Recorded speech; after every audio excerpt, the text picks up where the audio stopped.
Hello guys, this is part 15 of edu.net tutorial.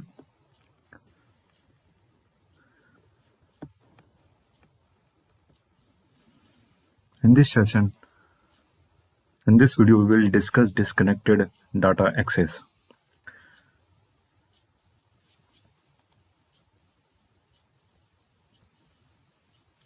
Edu.net offers two data access modes: connection-oriented data access, disconnected data access. SQL DataAdapter and DataSet object together provide disconnected data access. Let's understand disconnected data access with an example. We will be using this table.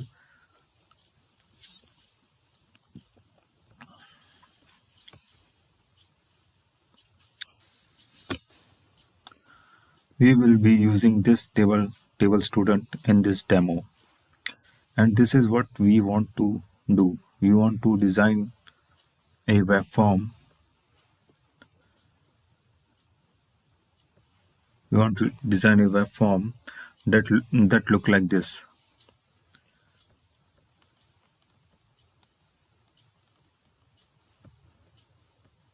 Okay.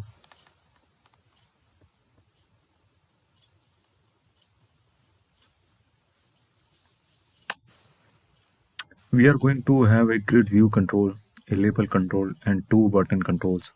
Once we click this button, get data from database, we want to load student information from this table into a data set and to this table.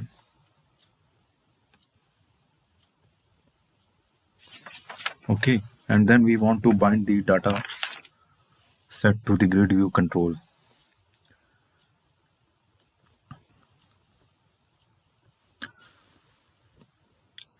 At that point, we will disconnected from the network, meaning our web application is not going to have connectivity to the underlying database. But at that point, since we still have data present within the dataset, the application should continue to work, meaning I should have disconnected data access, meaning we are not connected to the underlying data source. But since I have data present within the dataset, I should still be able to edit customer information, so that edit should be applied to the dataset and not to the underlying database table. Similarly, I should be able to change, delete student information as well. When I click this button, update database table, when I click this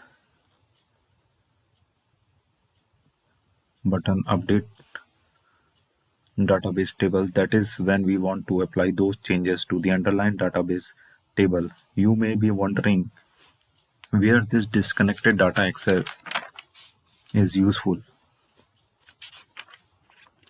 Let's consider a scenario where we have several customers and one day we want to visit customer location, and let's say assume at customer location we don't have an internet connectivity, but at that point I should still be able to use the application because I want to change some customer information at different customer locations when I visit them. So to achieve that, what we can do, we can have an installations of the application running on your laptop. Okay, so in the morning when you are in the office, we will have your laptop connected to the network, load the data into the dataset, and then disconnect it, and then disconnect from the network. At that point, you can visit the customer location and make changes to the customer's information because the data is present within dataset, which is present in the memory of your laptop. So as you are visiting customers, you will make changes, you will add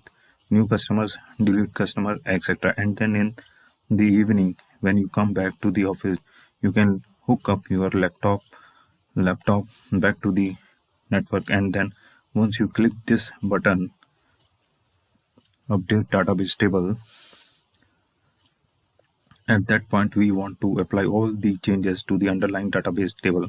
So that is one of the scenario where we can make use of disconnected data access. Let's see how to implement this disconnected data access using SQL DataAdapter and DataSet object. So here I have an ASP.NET web form application.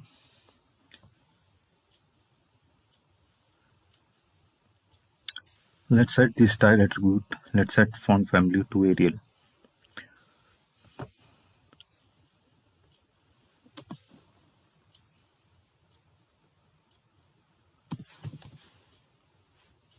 Style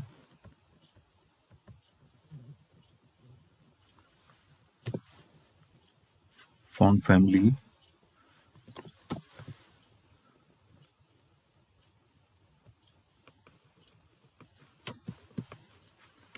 okay Arial. Okay,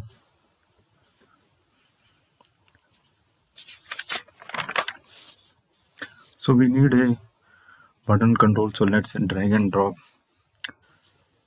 a button control. We need two button controls. So first of all we need to have a button control. Where is the button? I think this. Okay, so we need two button control. Copy this first one.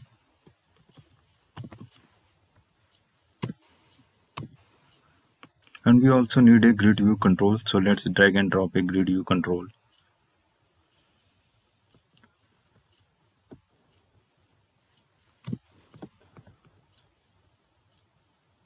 Where is the grid view control?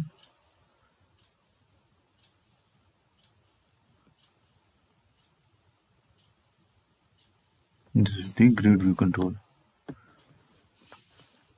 And a label control. So let's drag and drop a label control as well.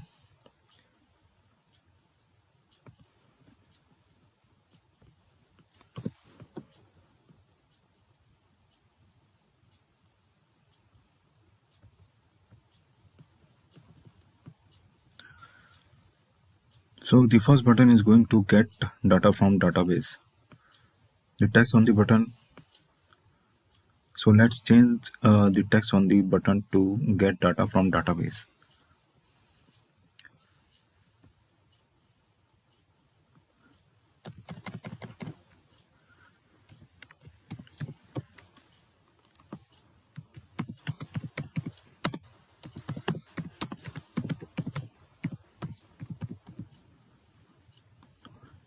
And let's change the ID button get data from DB.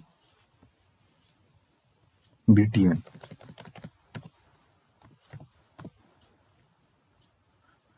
Get data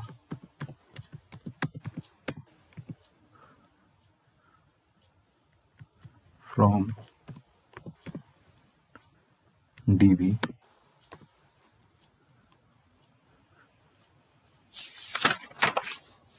And let's change the ID of the grid view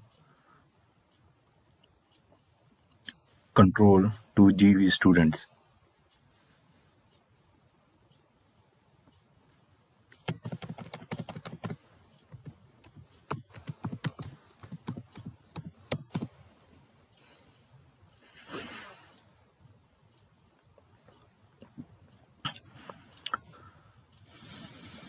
And the ID of the label to label message.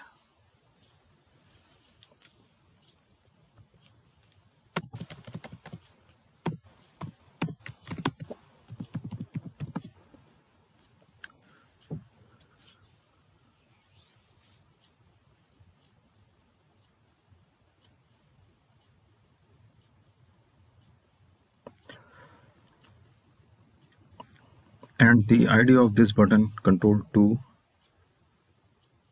BTN. So what is the use of this button control?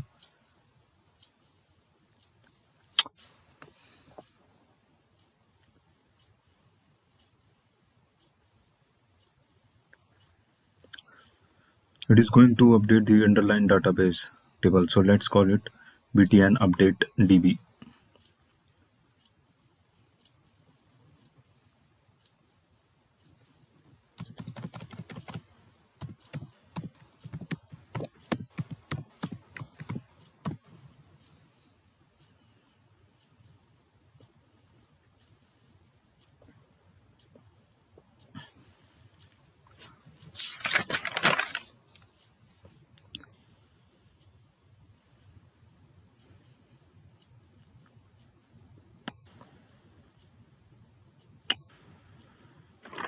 So, all right, now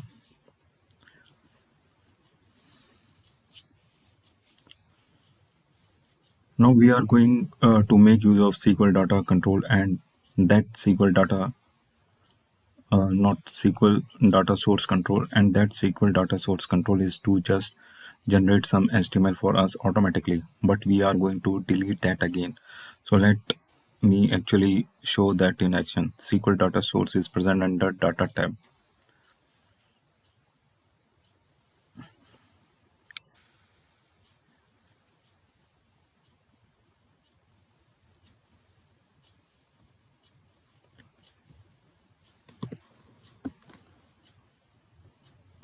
Go to close this SQL data, this one.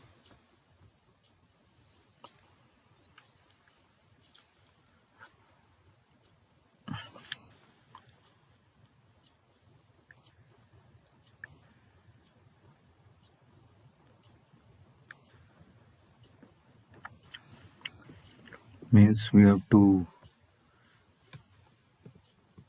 drag and drop this SQL data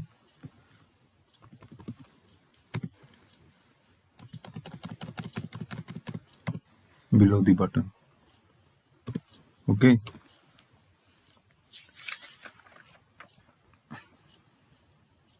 so let's drag and drop, and let's flip this web form to design mode. So go to the design mode now. So let's configure this SQL data source control. Means click here, configure it.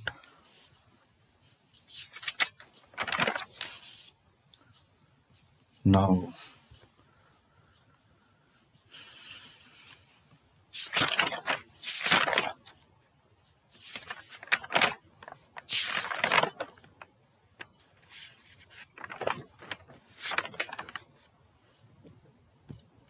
so within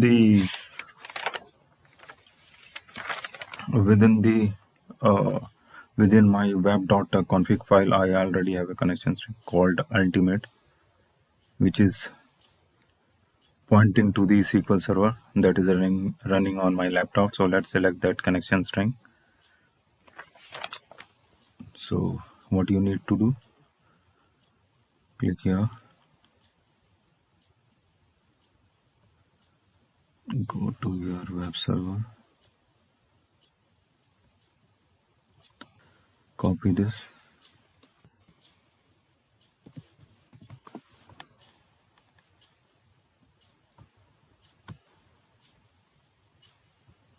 paste your server name here, and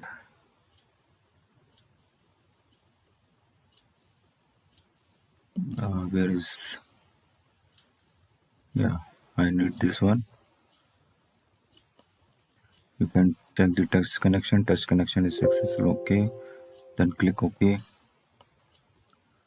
So in my web.config file, okay, click next. What is happening to it? Change it to only ultimate. Next, you are interested in the table student, click all the fields, then I click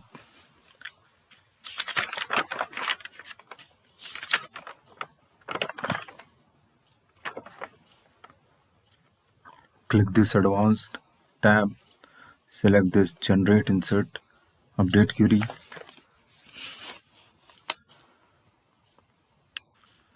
We want to select all the rows we have already selected. So I'm going to click this button and then OK. Click next. Click finish. So at this point we have SQL data source configured. I'm going to associate this grid view control with that SQL data source, and notice that at this point we don't have any column generated for the grid view control.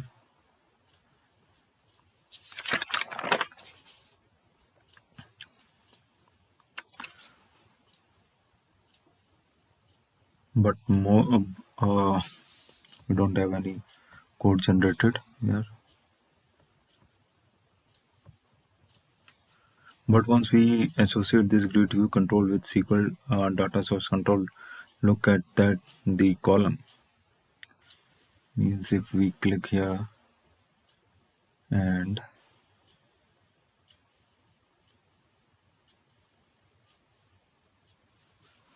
look at the columns.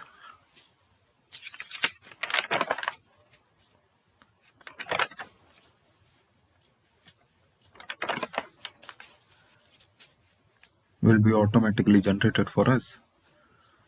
And I am going to select enable editing and enable deleting.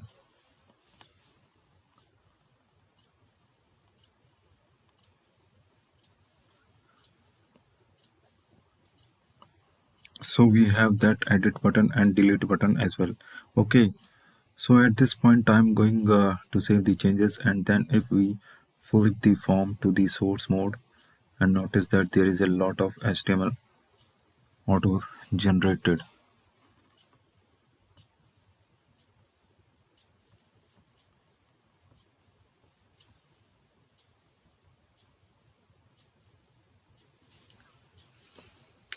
So we are not going to make use of the SQL data source control.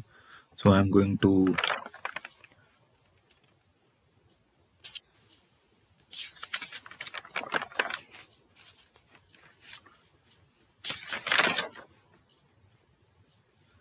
delete the SQL data control. Okay. So first of all, what we need to do, this should be omitted. SQL data source ID.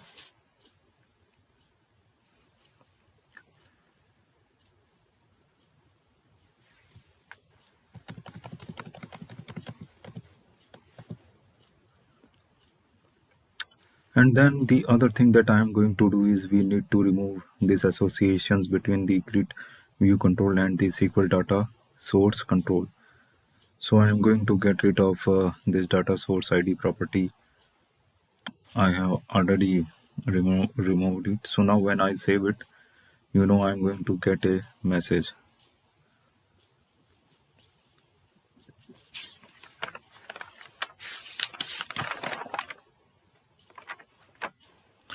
So SQL data source ID. Where is the SQL data source ID? I think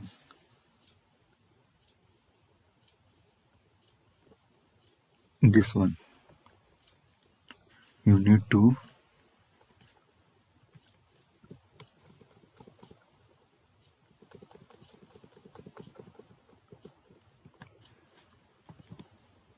okay.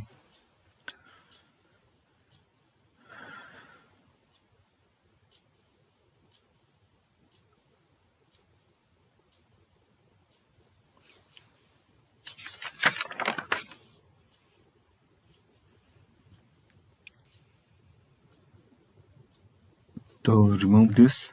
So remove that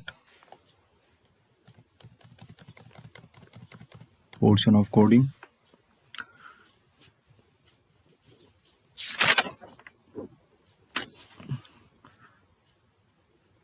So now when I save it, I'm going to get a message. Do you want to refresh fields and keys for GV students, which is nothing but our grid view control? Now click no here. Means if I now save it, the changes, then a dialog box pop up. So we have to click no. Okay. If you say yes, you are going to lose all these columns. All these columns, you will lose all these columns if you have click yes from that dialog box. Okay, so we have these fields automatically generated for us. That is the reason why we have used a SQL data source control. Okay, so let's uh, flip to this design mode. Okay, now go to the design mode. Okay, first of all, I want button control on the left hand side. It is there already there.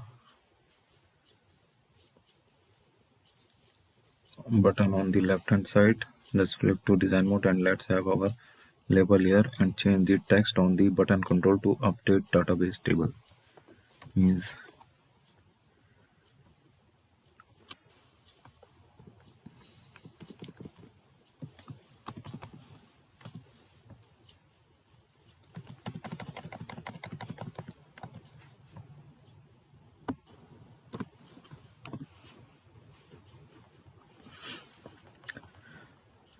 change this text to update database TPL table. And let's remove this text property. Means remove this text property from the label.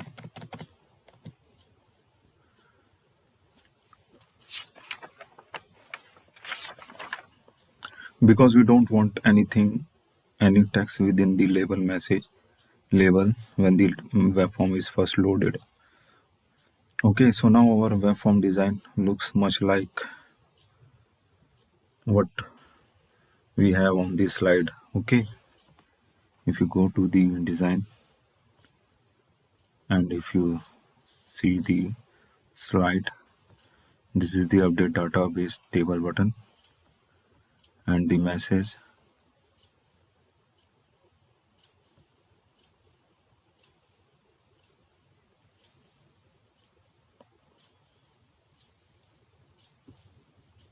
Label message. Okay, so now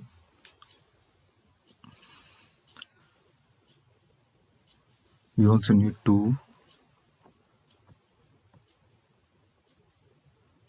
okay, everything is right now.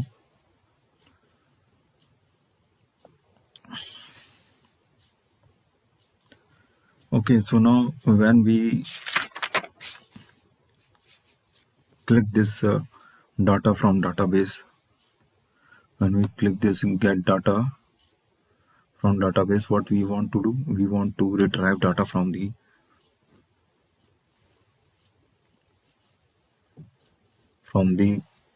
database table. Okay, so I am going to write a function here which is going to get data from the database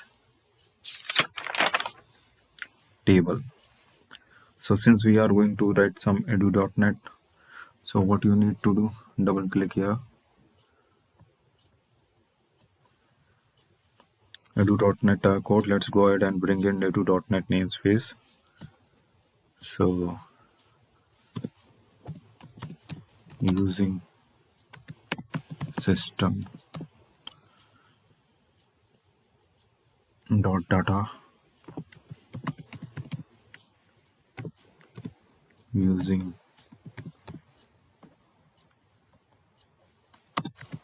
system dot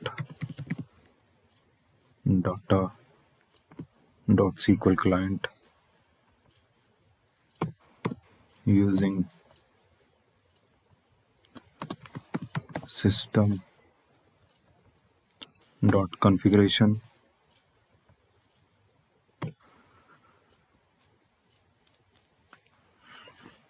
The first step is to read the connection string from a web.config file. So let's write a method here, a private method. Means here we will write a private method here.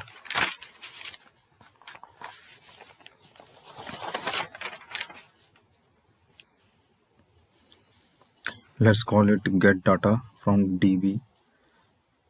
So this method is going to do the work for us.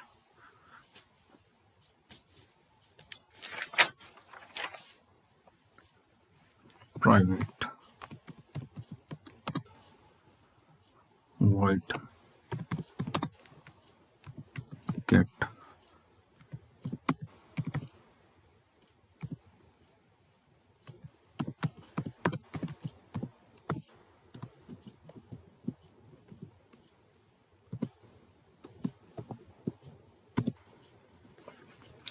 So this method is going to do the work for us. First read the connection string. So string cs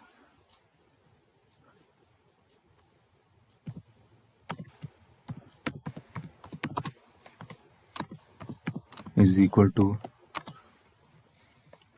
configuration manager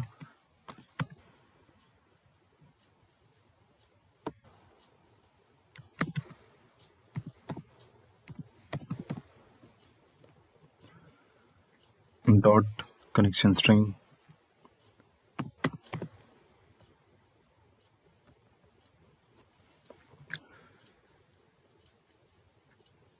connection string of where is the connection string present within the web.config file, and the name of that is ultimate.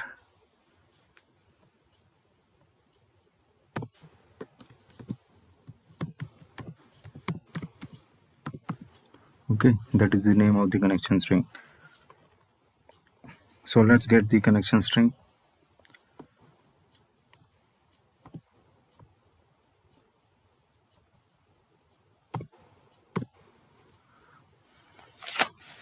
Next we are going to create a SQL connection object using that connection string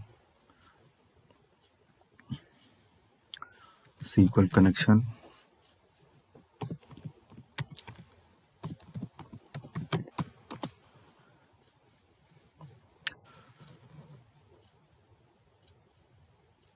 So connection object. Okay, now let's create a data SQL data adapter object, but then to create a SQL data adapter object we need select query.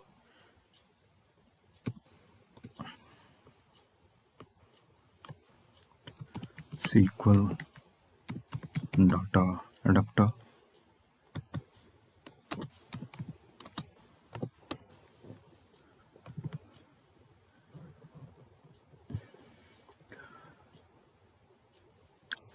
But so to create a SQL data adapter object we need a select query.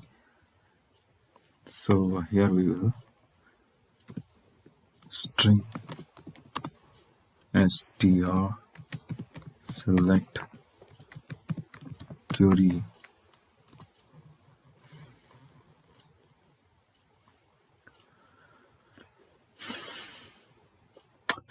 and the connection object. So if you put the cursor here,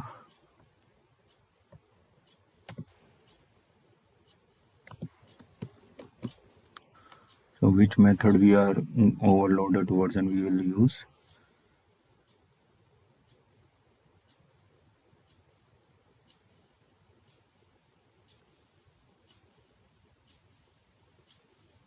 So select command text and SQL connection object.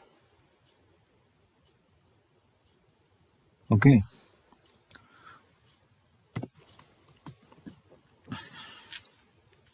So let's use a string variable. Let's call it string select query. This is the string variable and call it string select query. And the query is going to be the something that we see here. Copy this.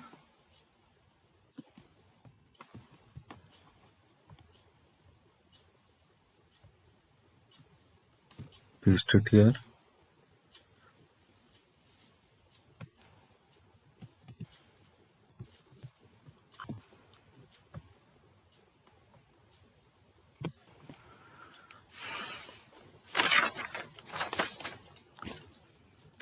and we are going to pass that to SQL data adapter constructor. So copy this,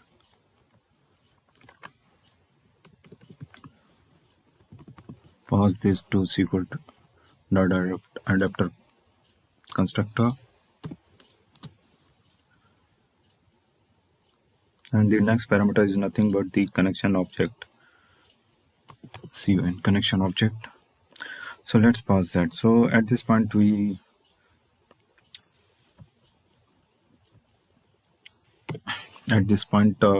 we have SQL data adapter. Now let's go ahead and create a dataset object. Let's call it DS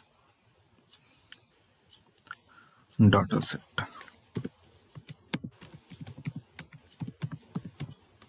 Call it DS.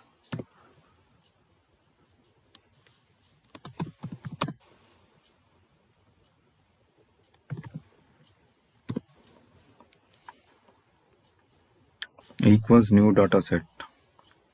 So data adapter dot fill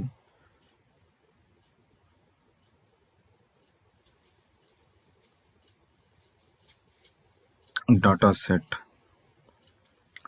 So fill dot dataset.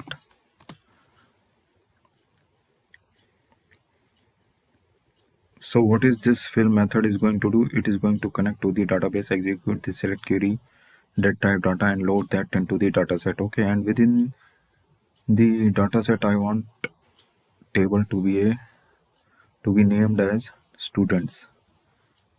So within this DS is a table student. Now at this point we associate this data set with the grid view control. What is the idea of the grid view control that we have? It is gv students dot data source equals data set.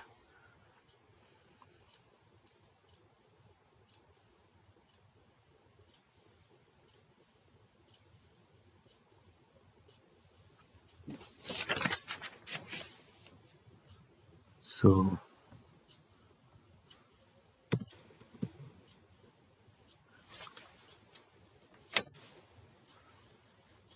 gv student dot data source ds, data source is ds, and gv student dot data bind.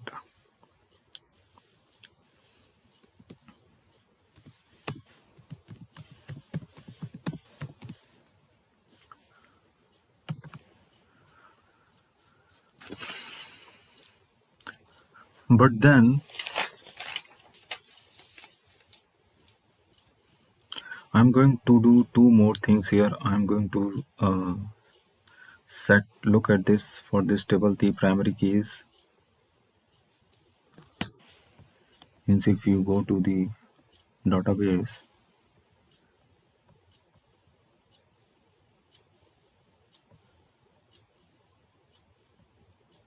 first of all you need to refresh this database.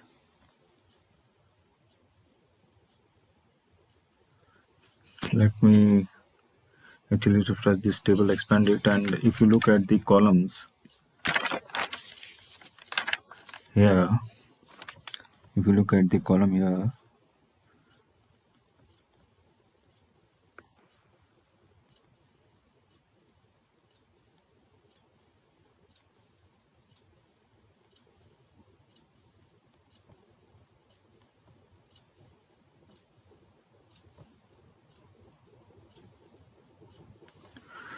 if you look at the column here, ID column is the primary key.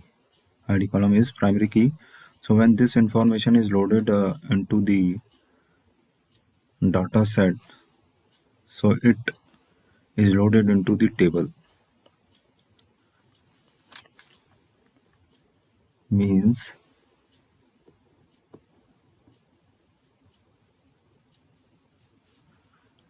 The ID column is the primary key. So when this information is loaded into the uh, data set, means here in this data set, so it is loaded into the table student table. It is loaded into the student table in here. So within this table, I want to set the that ID as the primary key. In a bit, you will understand why we need to do that. So ds.tables,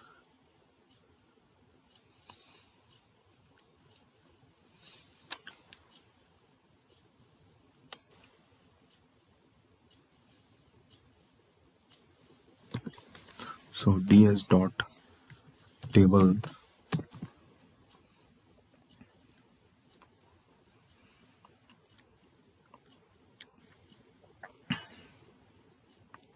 what is the name of the table within the dataset? It is student.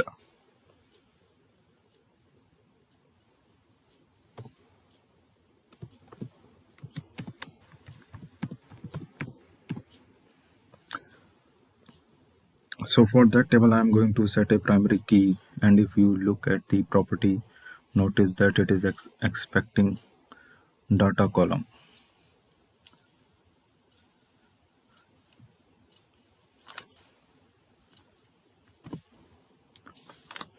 Primary key.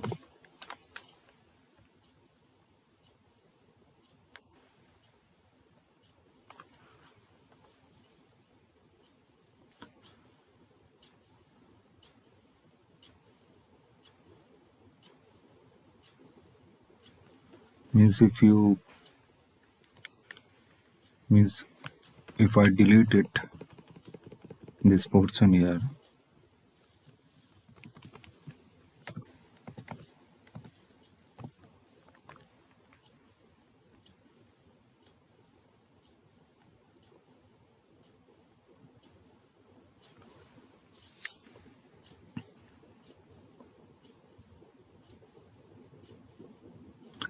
so here is the data column.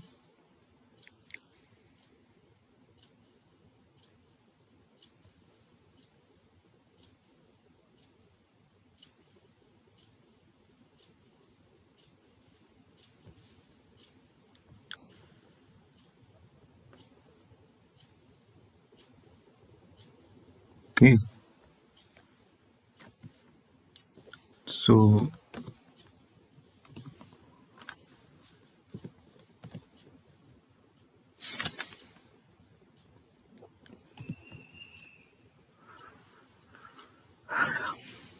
we need to create an object. I mean a data column array,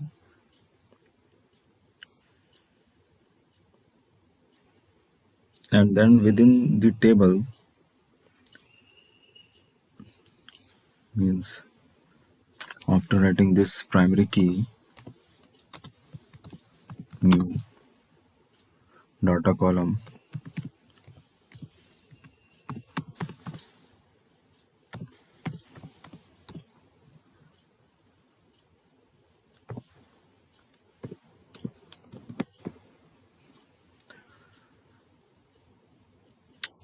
I mean a data column array. So new data column array, and then within the table,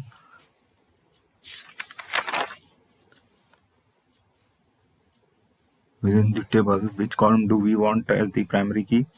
The ID column. So I'm going to copy this. So ds dot tables of students, means copy this portion.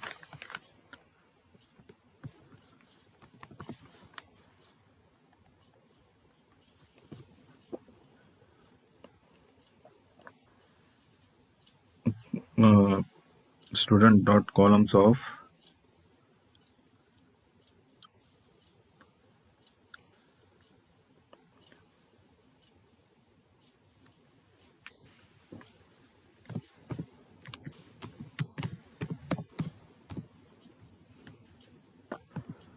columns of, what is the name of the column? ID column. So we want that column to be the primary key. So that is what this statement does.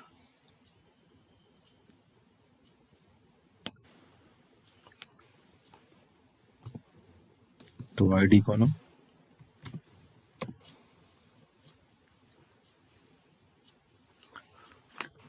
and here you need to type ds dot. And another thing is I want to store this data set. I want to store this data set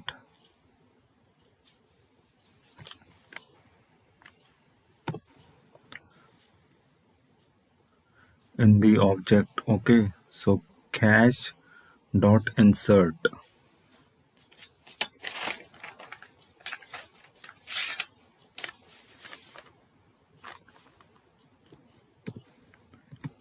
Cache dot insert.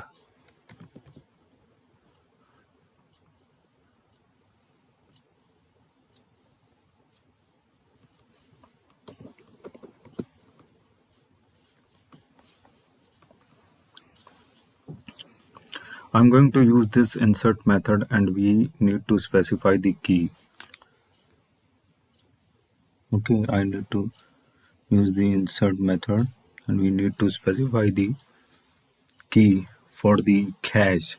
So it is going to be data set. So later we will use this key to retrieve data set from the cache. And what we want to store in cache? Data set.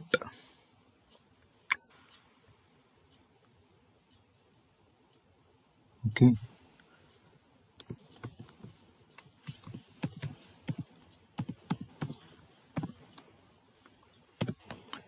We need to store data set.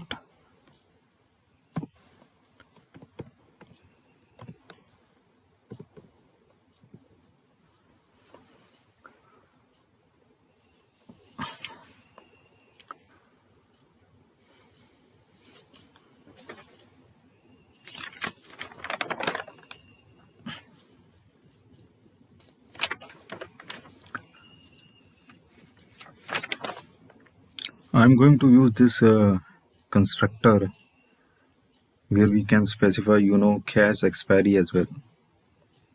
Which constructor?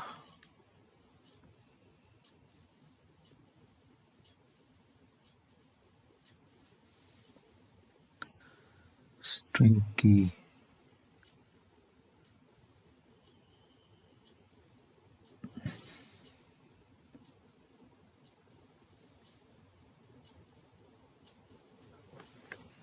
In this one, date, time, absolute expiration. So I'm going to use this constructor where we can specify, cache expiry as well. So this is not going to be any cache dependency. So I'm going to pass null for this parameter, but I'm going to specify an absolute expiration. So once I load this dataset into the cache, it is going to be there in the cache for 24 hours. So null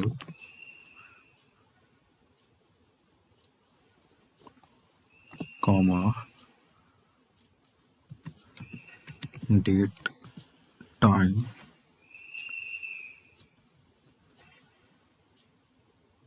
now dot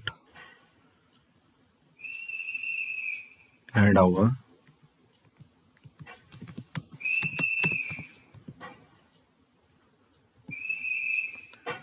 24.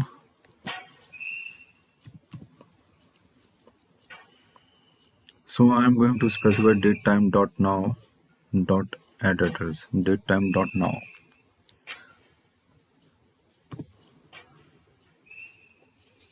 Dot add hours. So we are going to store that data set in the cache for 24 hours. Since we have specified absolute expiration here,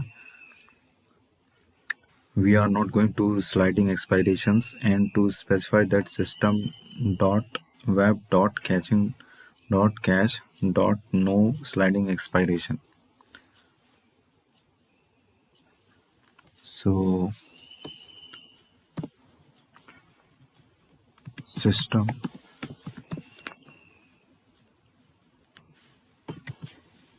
dot web dot caching dot cache dot no expiration, no sliding expiration,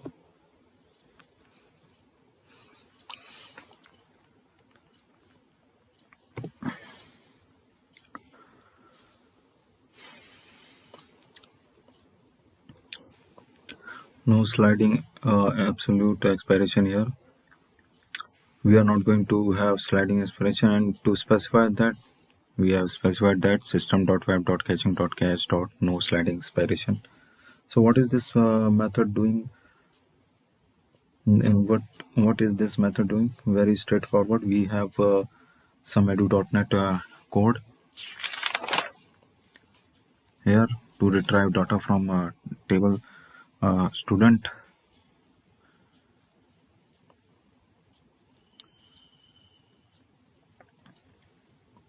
and we are loading that into the data set,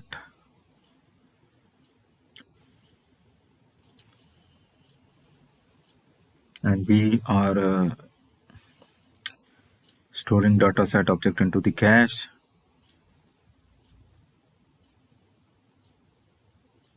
and then we are setting the data set as the data source for the grid view control and invoking data bind. Okay, so when do we want to call this method? Whenever we click this button get data from DB.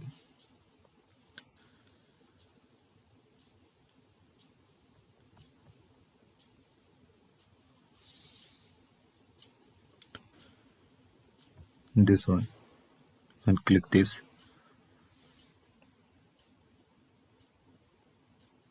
So get data from DB. Copy this, paste it here.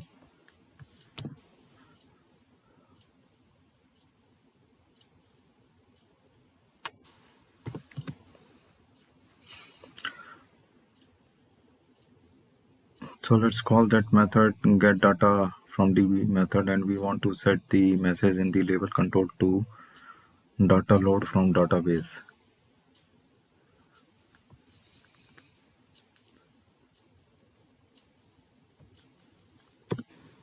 LBL message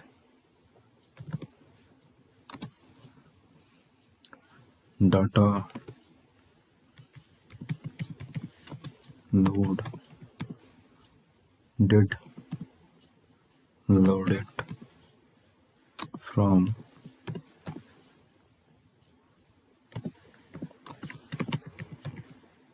database.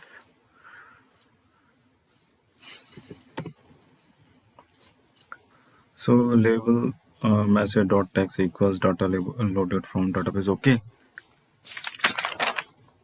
now I'm going to write another private method here. So notice that we have already stored dataset within the cache.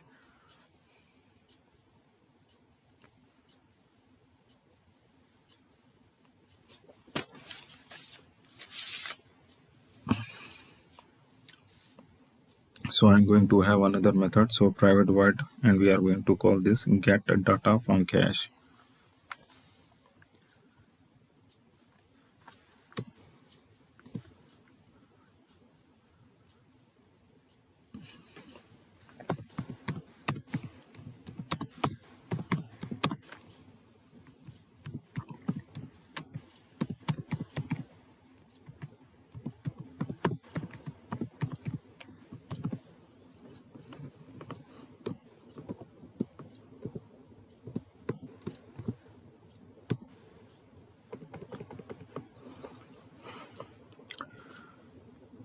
So what is this method going to do? This method is going to retrieve the data set from cache, and it is going to set that as the data source for the grid view control, and it is going to invoke data bind. So if cache of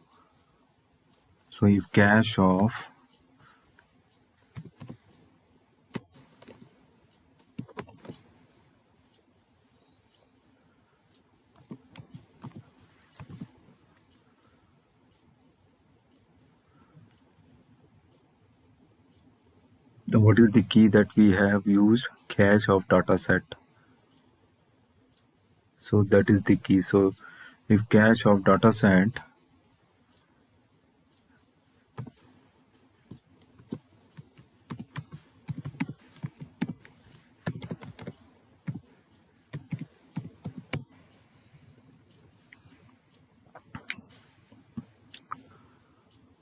so if cache of dataset, if that is not equal to null, then what we want to do is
when that is not equal to null, then what we want to do is we want to retrieve the data set. So data set ds equals, we want to retrieve the data set from cache. So let's typecast.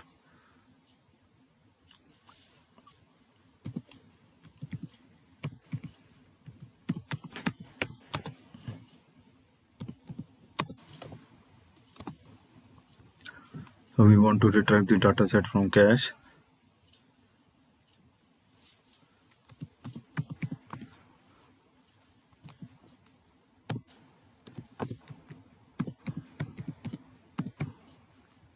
So typecast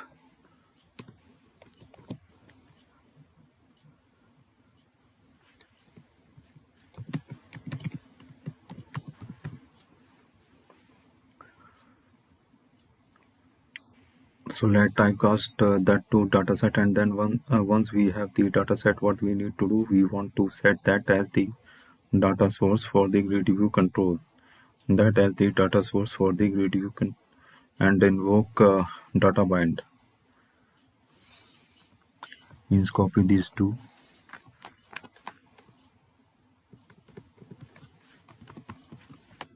and paste it here.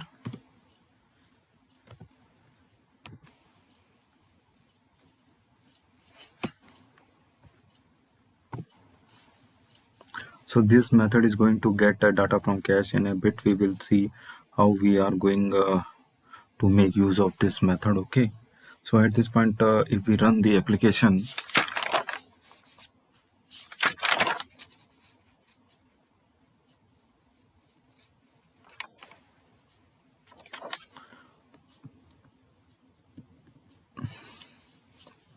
we should be able to load data from the database table into dataset.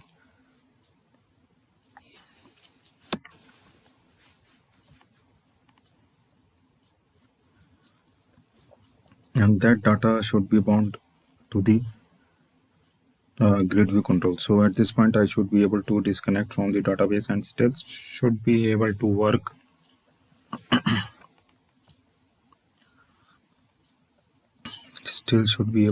with the application. Okay, so first of all, let's go ahead and implement this edit and delete actions.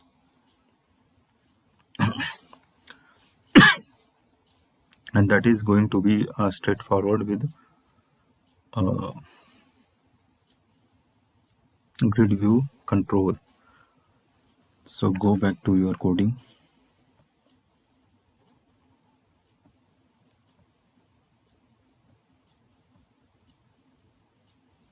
You may close that. Now go to the design portion. Select this and F4, press F4 to get to the property.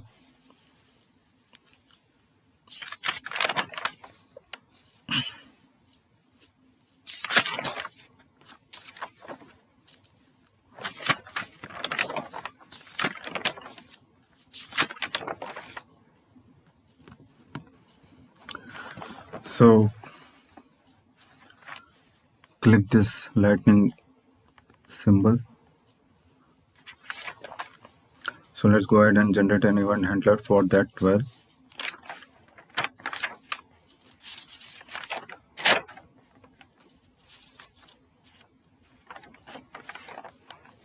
Click on this lightning bolt symbol. Now when we click this edit button, the grid view controlled raise event row editing. So let's generate the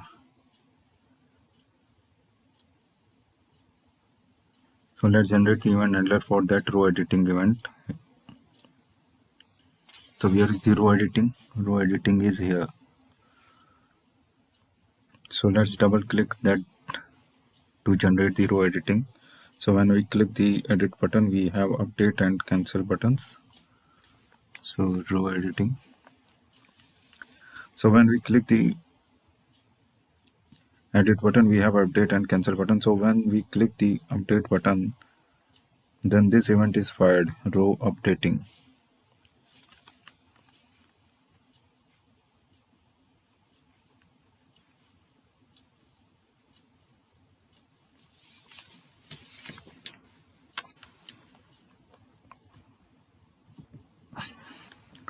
Where is the row updating? This one.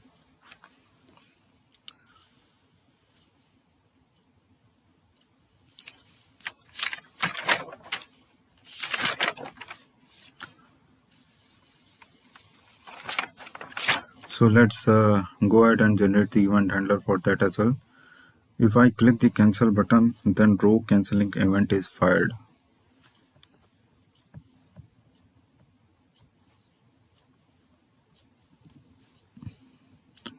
Where is the row cancelling event? This one. Let's generate an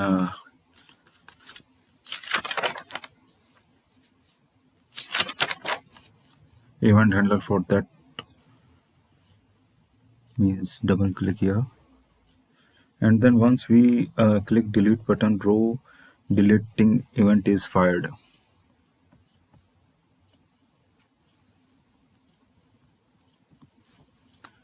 Where is the row deleting event is fired? So let's generate an event handler for that.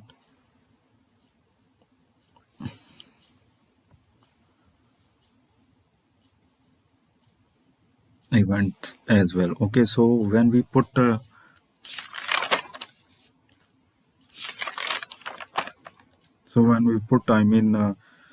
we click edit button, what do we want to do? We want to put this we want to put the row in edit mode, and to do that so the idea of grid view control is gv student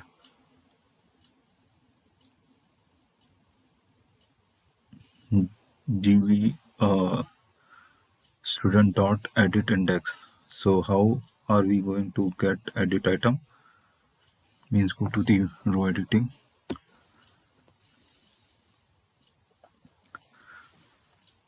gv student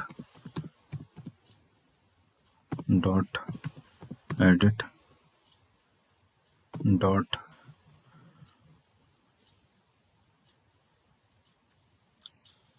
edit item index. We can use this parameter, we can use this parameter,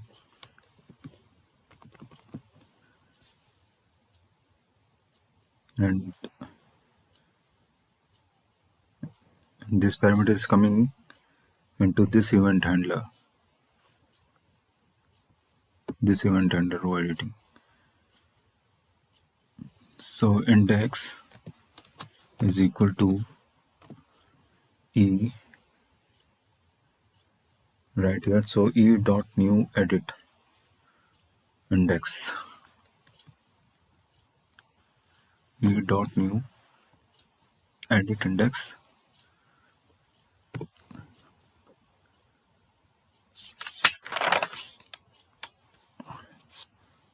and once we have put the row in edit mode, we need to set the data source to the grid view control.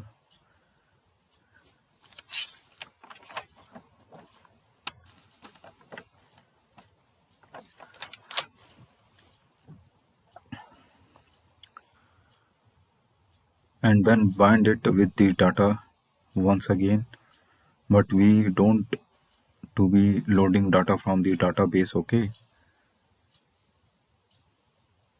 we want to load it from the cache, and we have already written a method to load data from cache.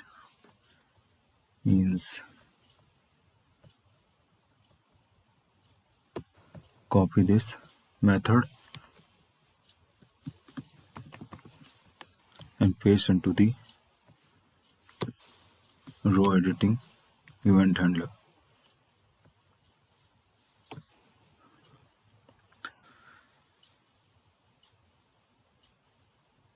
So we are going to invoke that method.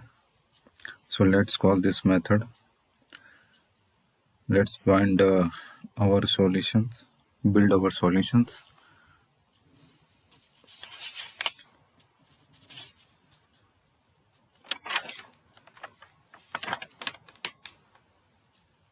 Build our solution and let's run it.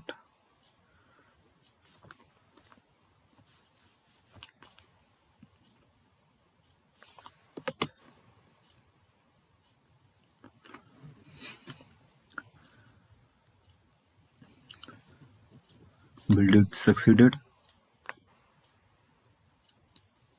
Let's run it.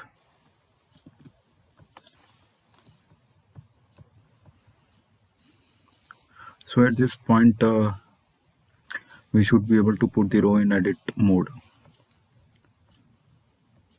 If we click this edit button, okay, look at that. When I click edit, the row is in edit mode, and I click cancel at the moment.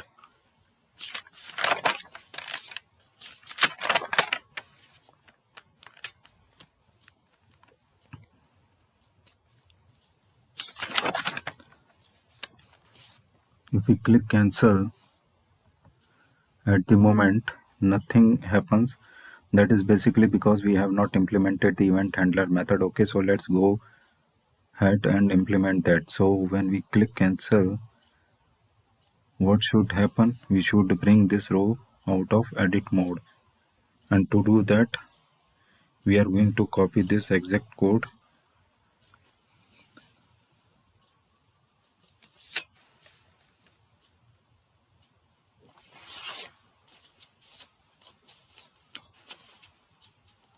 So go back to your coding.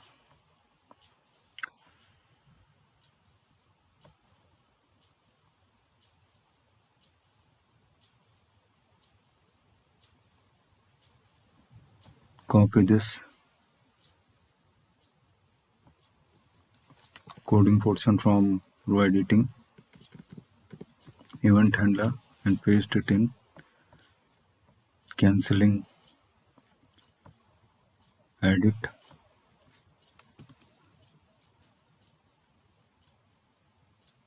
event handler.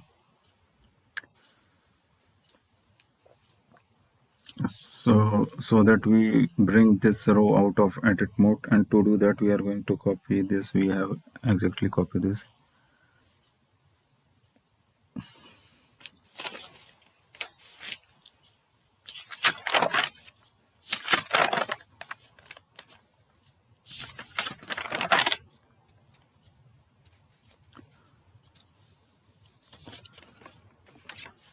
So edit item is going to be -1.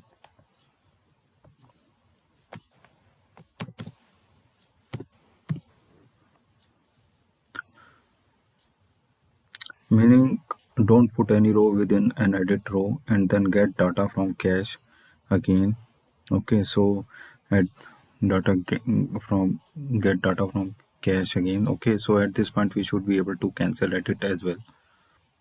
So get data from db edit.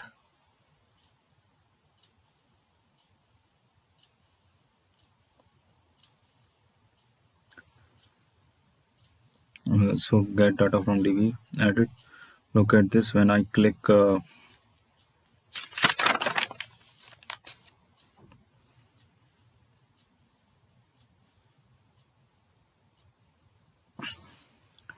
cancel, the row gets out of the editing. If you go back to and click cancel, okay, you need to refresh it.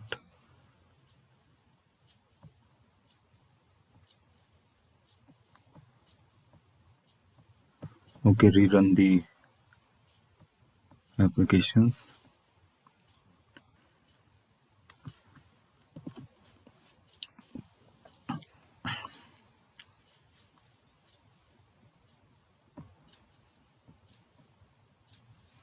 Put in edit mode. If we cancel it,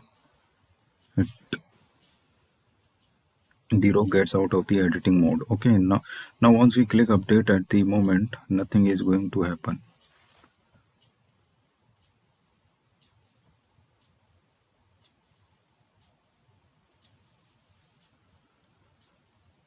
Keep in mind, we don't want to update the underlying database table. We want to update data that is present within dataset. Remember, the dataset is going to be cached for 24 hours. Okay, so we want disconnected data access behavior. All right, so let's implement this update button. So here a row updating event.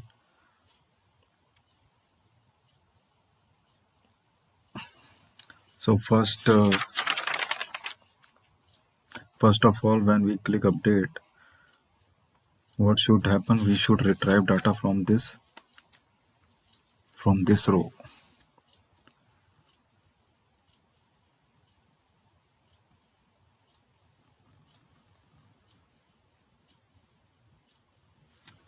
Means if I change the data and total amount to 600, and if I click update, so nothing happens. So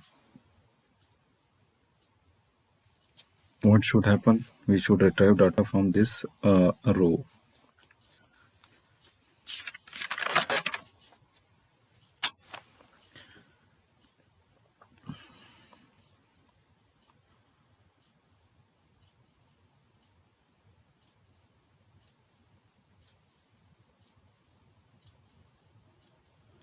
And then look, for example, let's say I have changed name from Mark Hastings to Mark Hastings 1.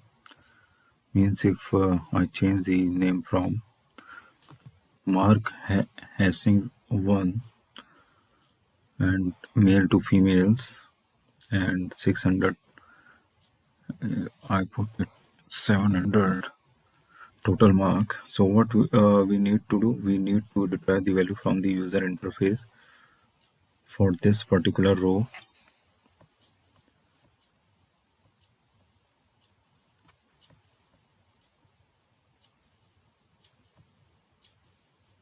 For this particular rows, and then we should update row within the data set. Okay, so first step here is to actually retrieve the data set from cache. So if cache of what is the key that we have used, means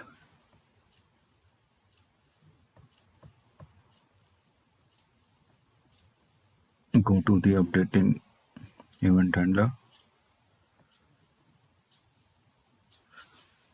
If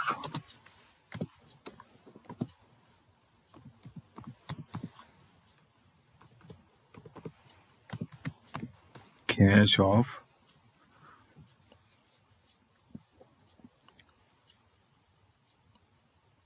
what is the key that we have used, data set.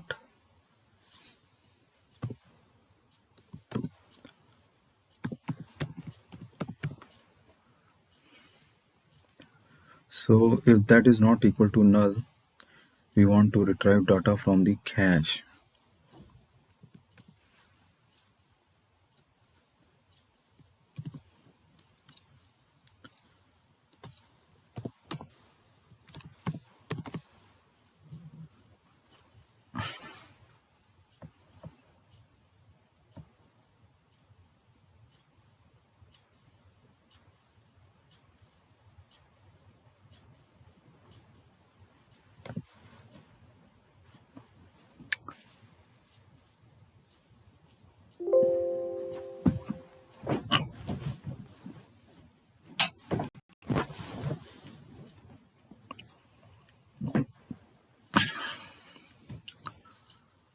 So in cache, what is the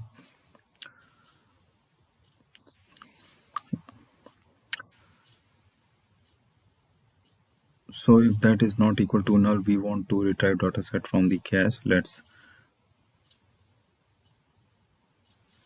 data set. Okay.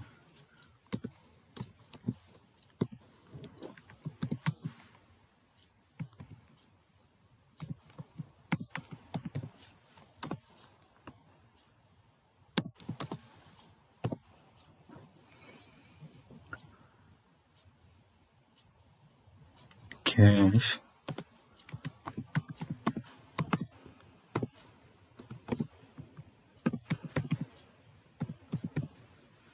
Let's typecast it. Data set.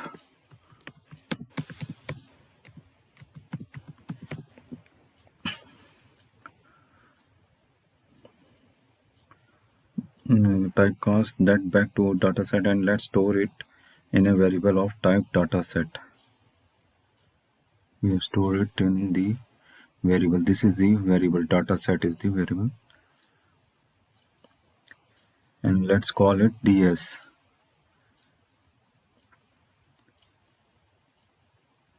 Okay, so at this point we have retrieved dataset from the cache. Now we need to get these value. We need to get these value.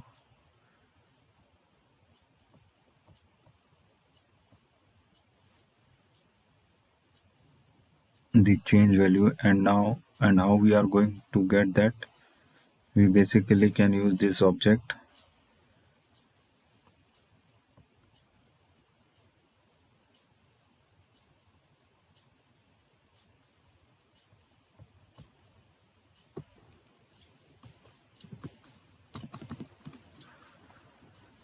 Basically can use this object grid view update event argument. Grid view update event argument object that is coming into this event handler method.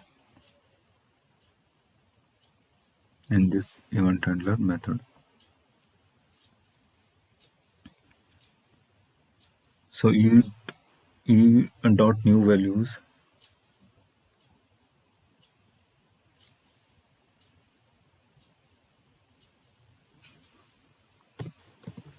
So e dot new values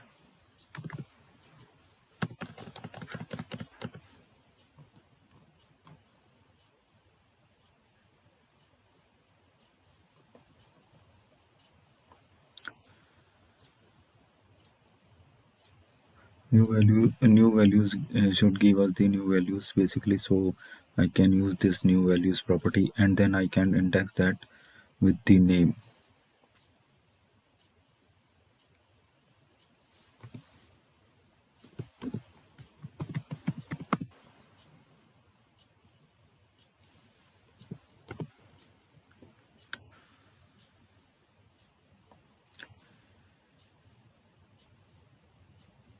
So basically, what is the name of the property? For a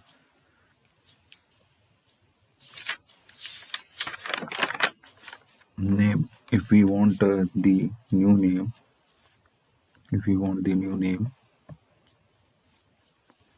I simply index that with name, because that is what is the column name. Okay, now This is going to give us the new value, but what we need to do, we need to update the respective row within the data set,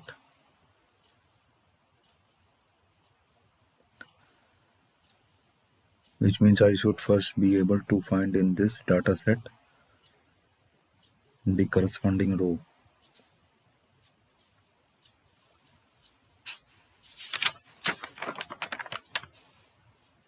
And to do that, so within the data set we have tables. We have in our case only one table, and the name of the table is students.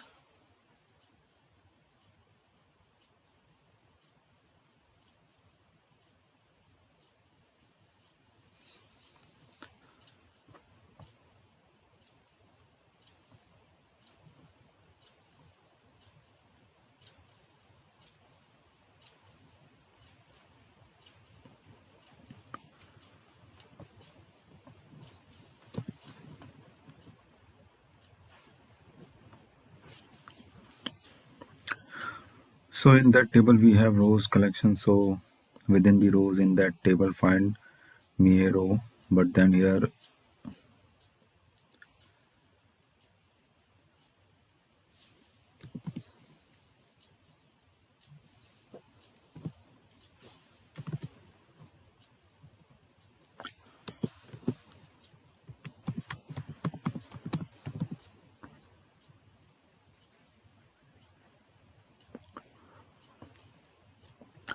student dot row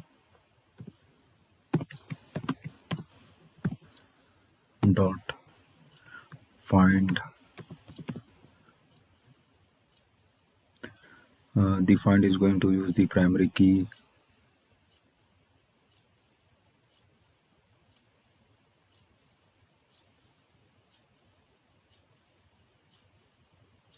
of that table to find the row. So here we are editing first row. The ID is going to be 1. So how are we going to get ID of that row? Again, we can make use of this object.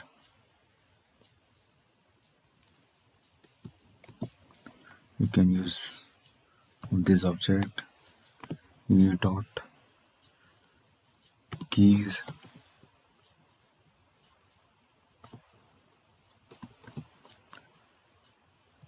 ID.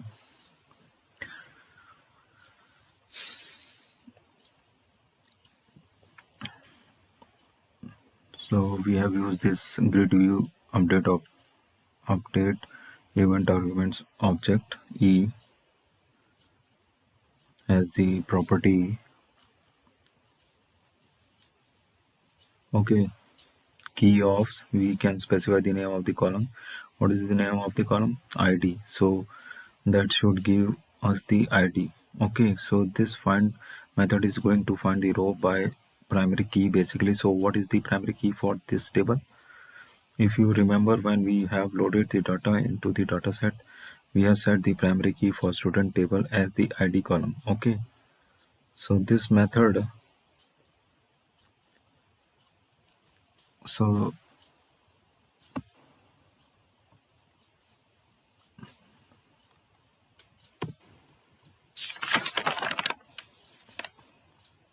this method, what is it is returning? Look at the installation, it is returning a data row object. So I'm going to store that in a data row variable.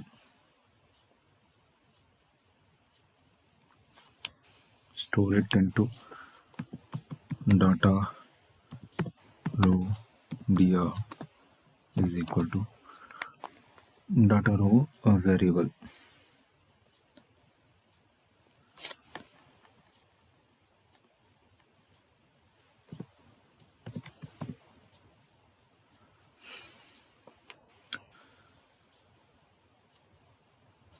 Let's call it dr.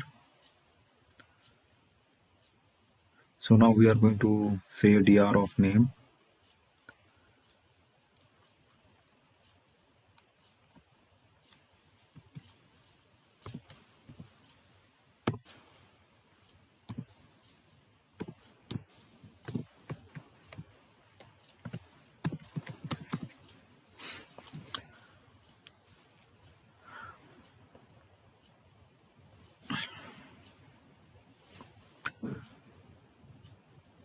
So set the name column within that row to whatever we have here in the new values,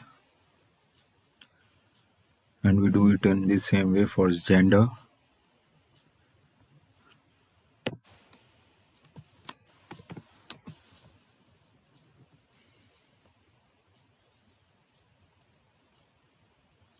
And to speed things up, copy these 3 times.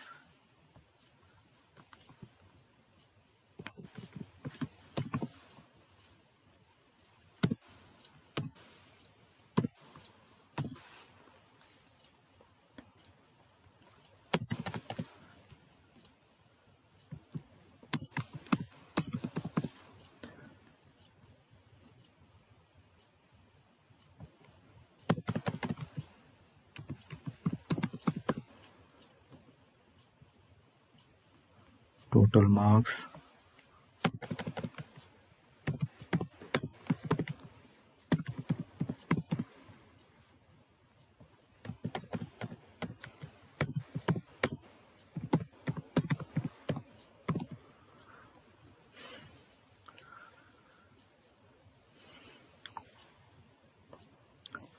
So here we are calling the variable as dr, so let's change it to dr.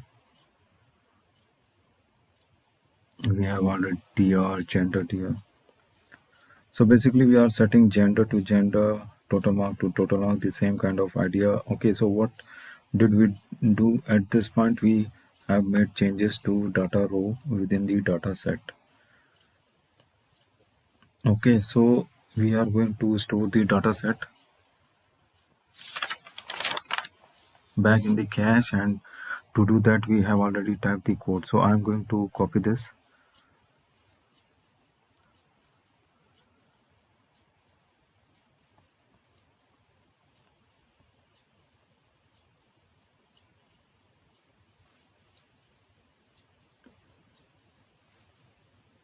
So copy this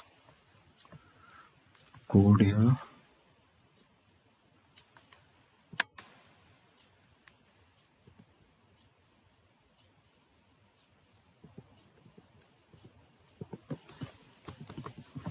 And paste it here.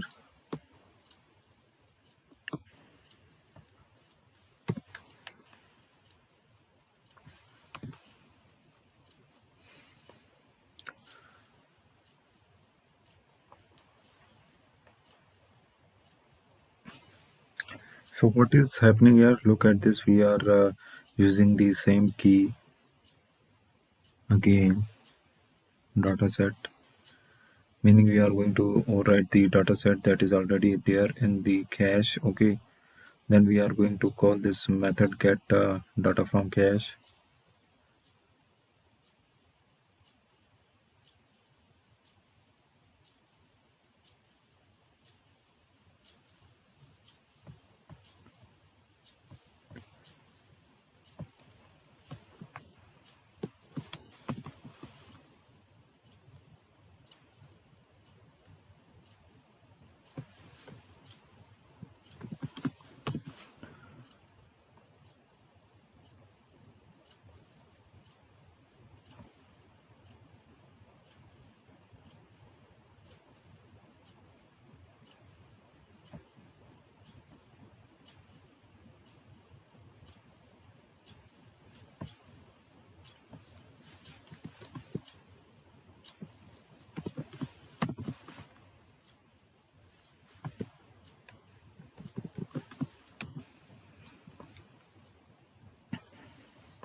What will this do?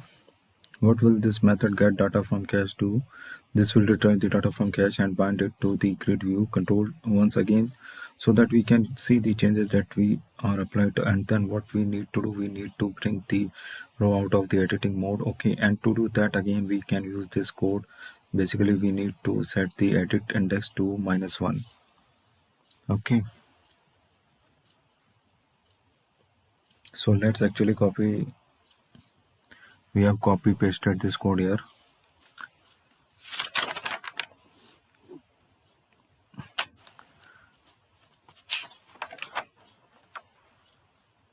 And to do that, we get data from the cache. So here edit index is going to be, and let's save it.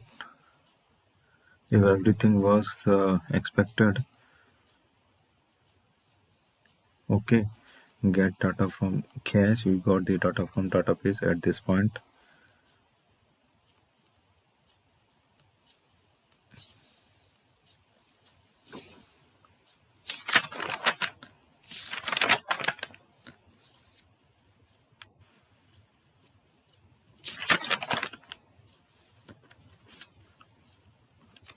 At this point, we are going to change.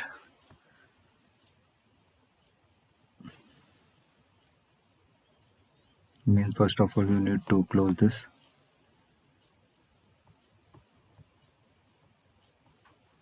And run this.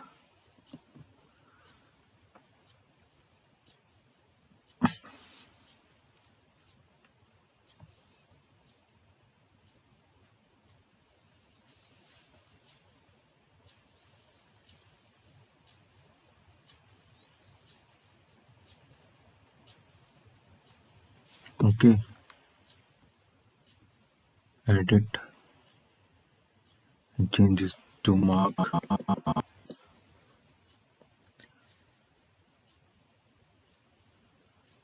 Give it female.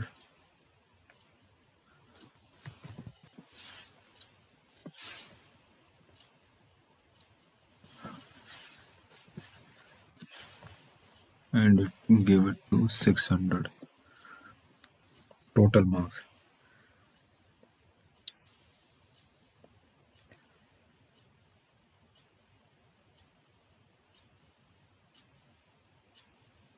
So click update. Look at that. Mark is updated, and if you look at the underlying data, let's actually execute this query.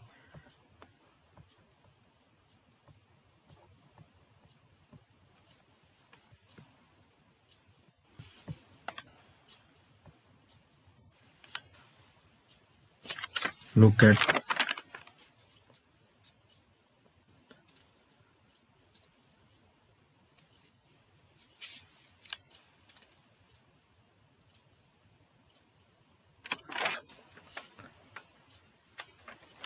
look at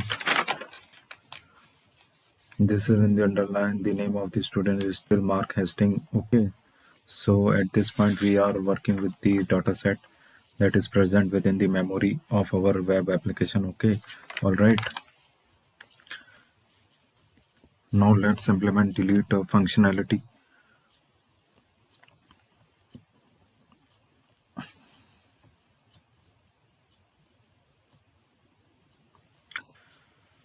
As well. So delete functionality should be very much similar to what we have here. So let's close this.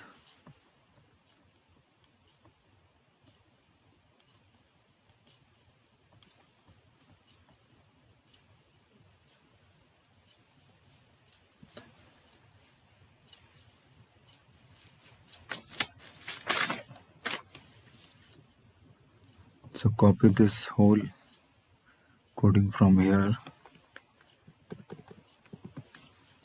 to there and paste it in the row deleting event handler.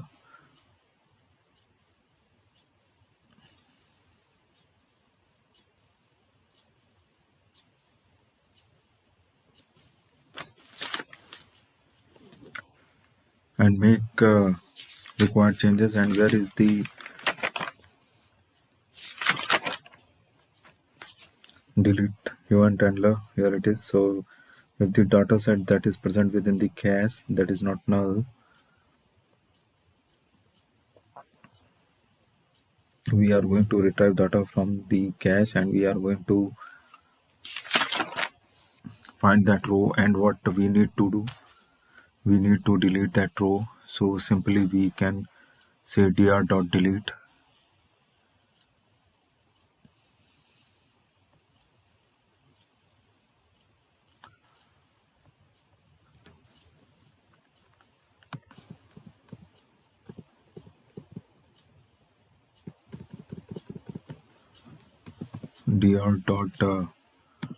delete.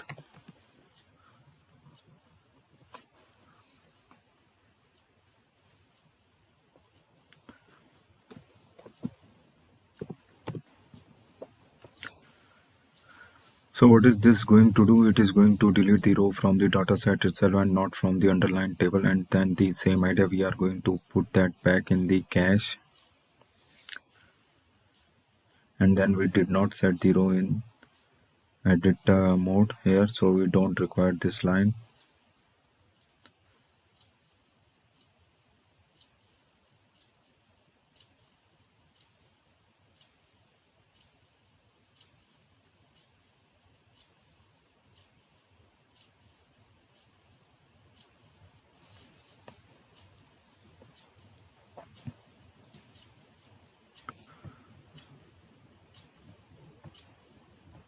So remove this line.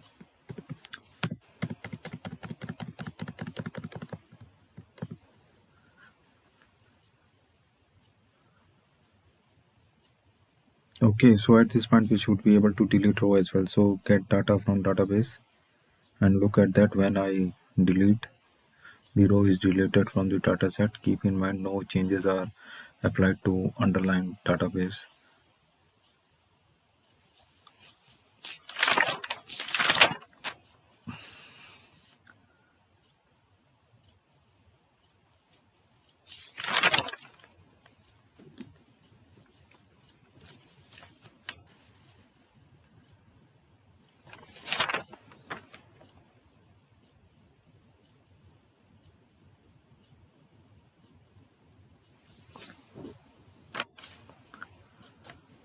So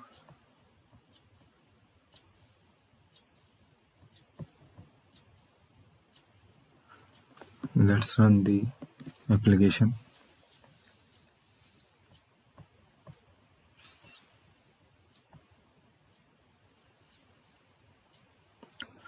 So delete this.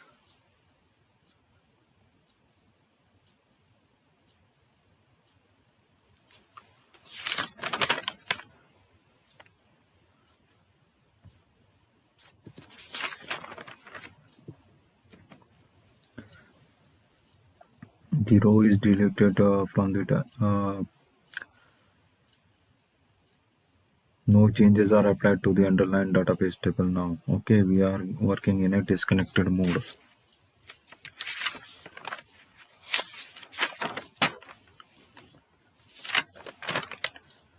So if we go back to the database, look at that. This we still all the 10 rows. Means if you go back to the underlying database and execute the query, look at this. We still have all 10 rows there, but here it is only showing 5 rows.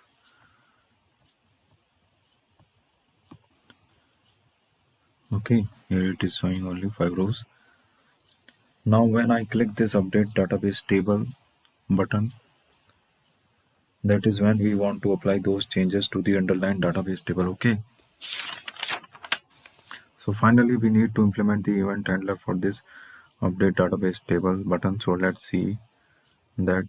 So what we are going to do, obviously to update the underlying database table, we need the connection string. So close this, go back to your coding.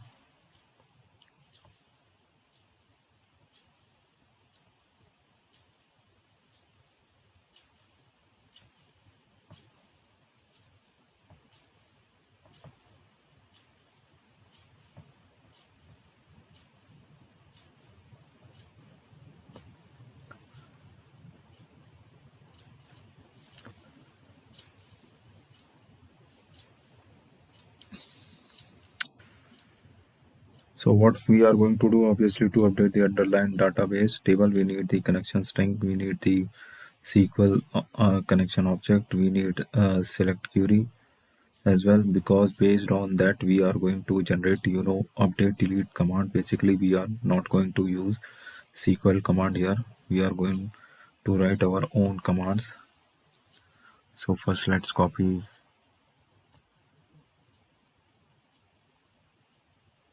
these three here, these three code of line,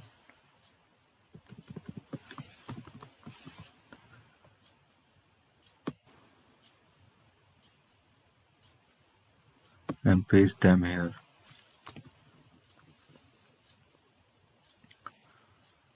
So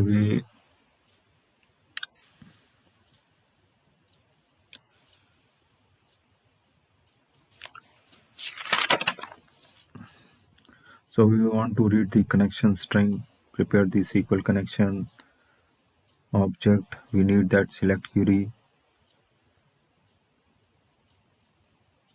We are creating SQL data adapter, and this is the select query, and this is connection object to use. And we have the data set. We are retrieving that. Basically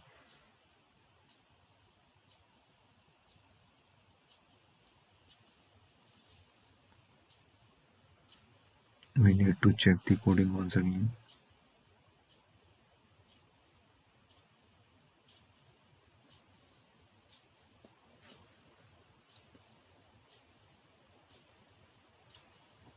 Okay,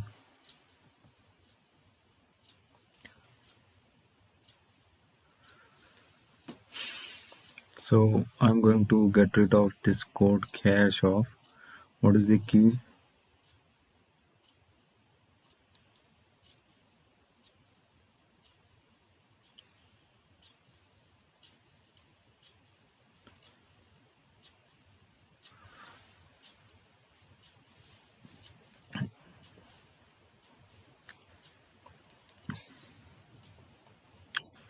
Basically we don't want to create a new data set. We want to retrieve the data set from the cache. So I'm going to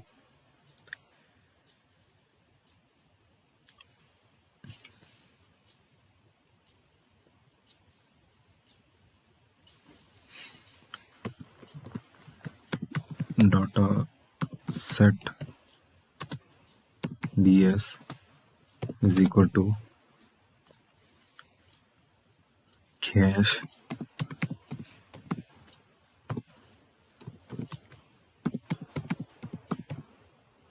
data set. We want to typecast that to be of typecast of type data set.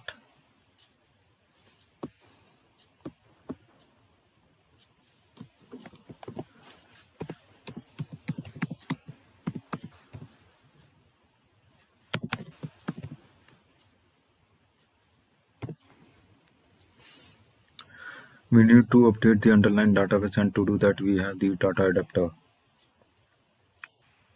here. So I'm going to say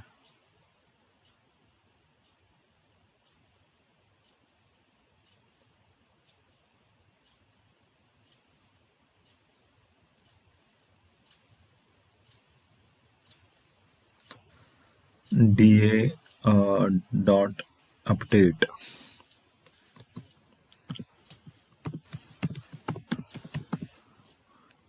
and then we are going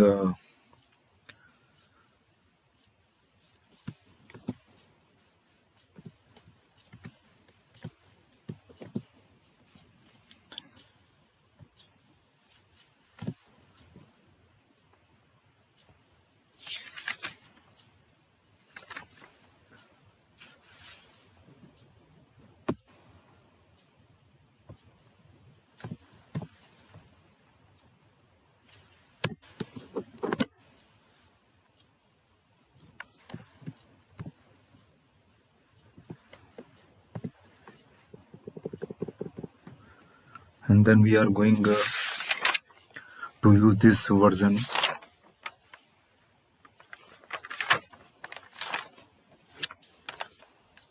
of the method.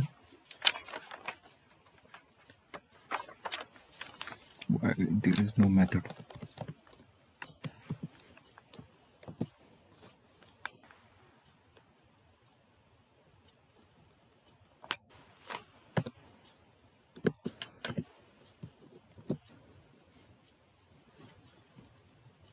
where we can specify the data set and the table within the data set. So update the underlying database table with the data that is present within the data set.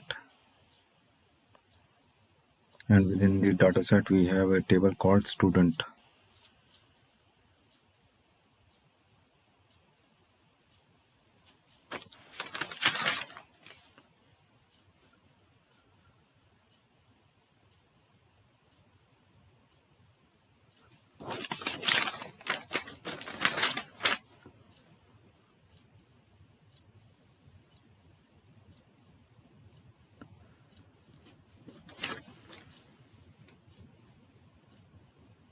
So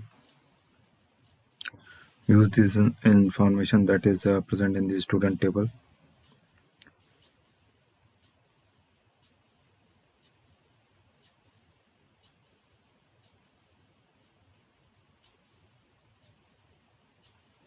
And update the underlying database table. Now, if I run this, do you think it is going to work?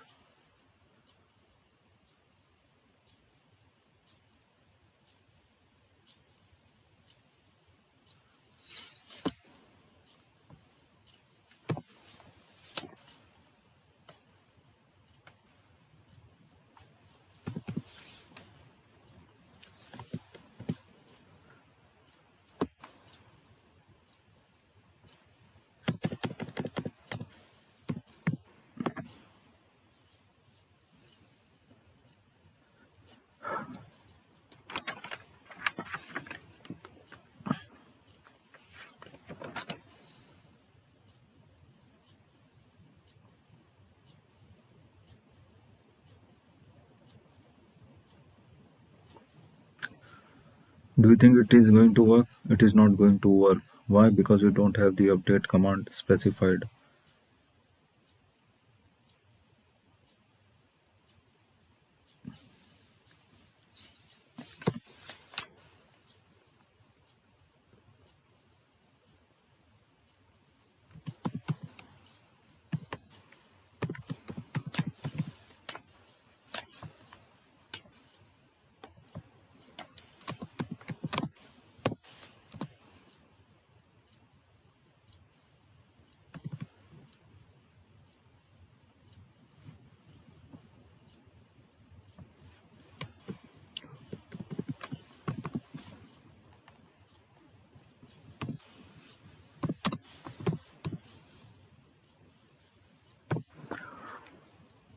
So, do you think it is going to work? It is not going to work. Why? Because we don't have the update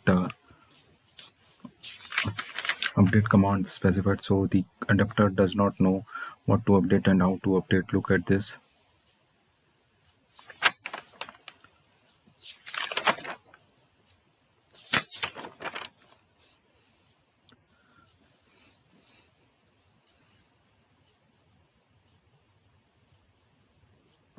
Means if we run this, yeah.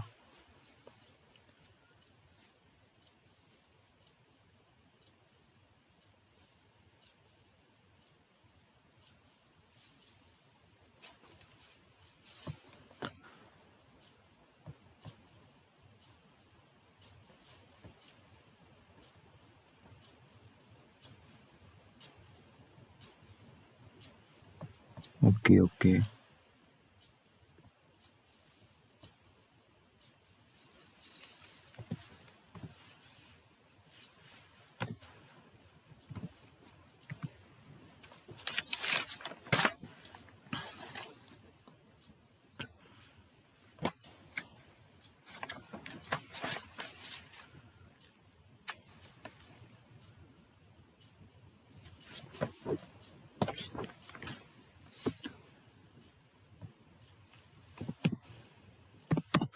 Name of the table student.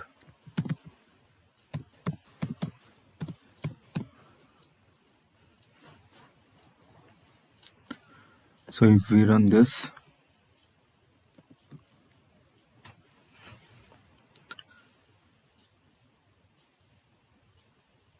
so it will not work. So the adapter does not know what to update and how to update. Look at this. Means if we click this if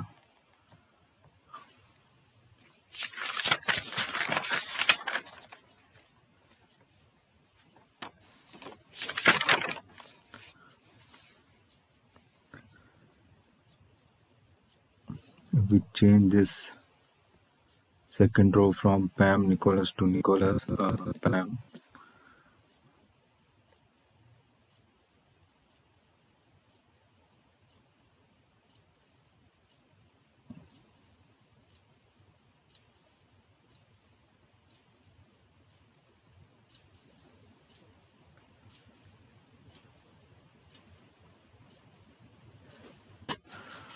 if we click this here,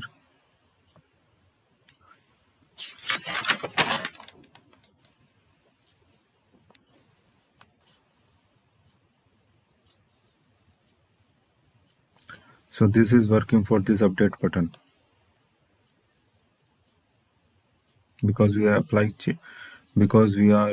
applying changes in memory. But once I click this button,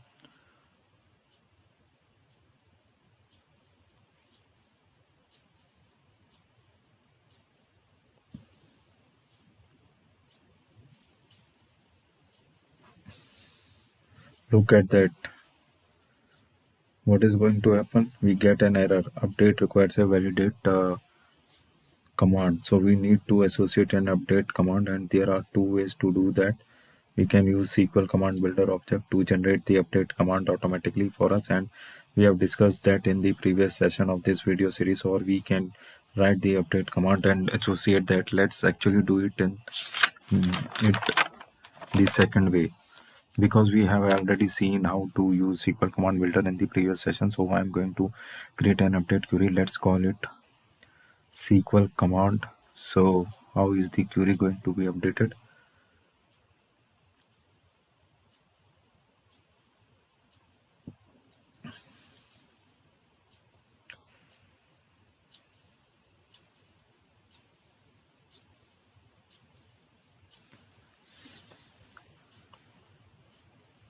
So how is the query going to update it?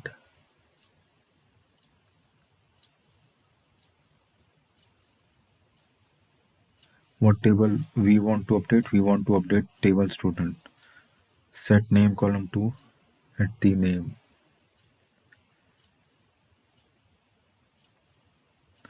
So go back to your coding.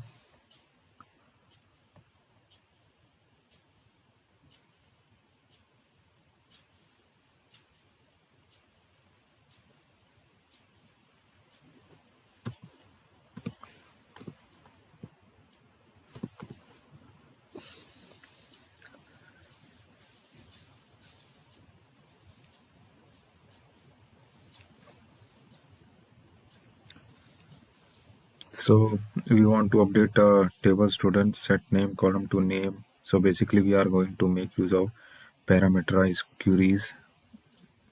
At name gender equals at gender and total equals at total, where id equals id. Okay, so straightforward update statement. Now we need to create a SQL command object. So SQL command, let's call it update command equals new SQL command, and we need to specify the command text. So what is the update command? It is right here.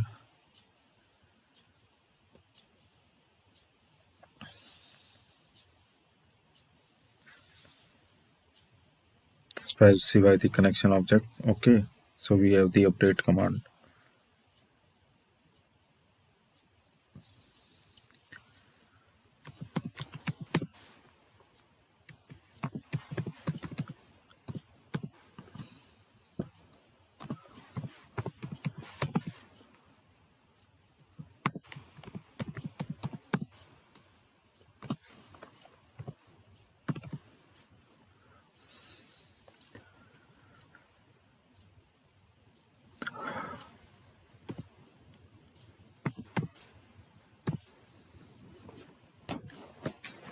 Now if you look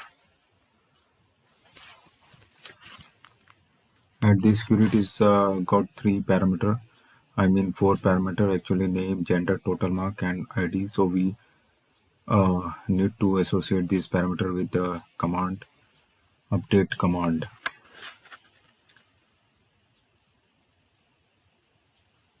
dot parameter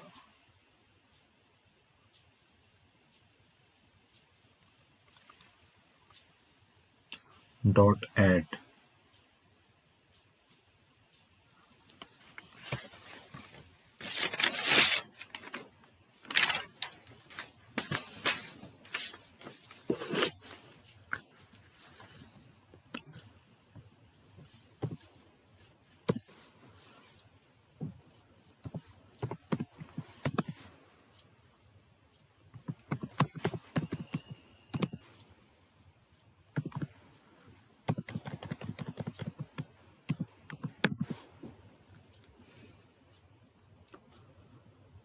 Dot add. So add the parameter, and I am going to use this version of the add method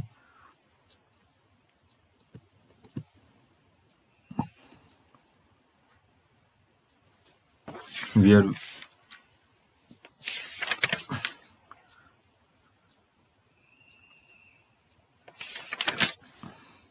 we can specify the name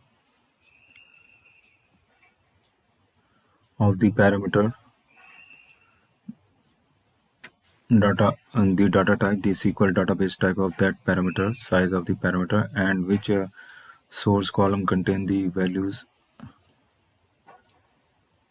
So in our case, for name, it is going to be a name column. It is going to be a name column. For gender, it is going to be a gender column. So we need to specify the source column as well. Okay, so parameter name, for name, what is the name of the parameter? It is at name.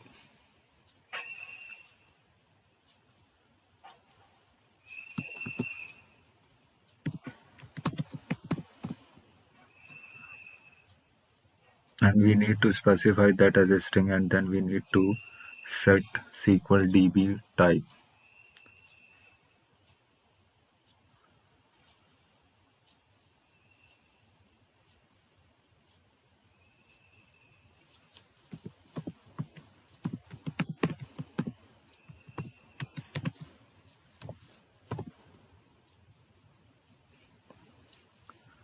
So SQL DB type name is varchar, because in SQL Server name is varchar column. And what is the size of that column? I think we have specified as 50. Means go to database and here name. This is the size of 50.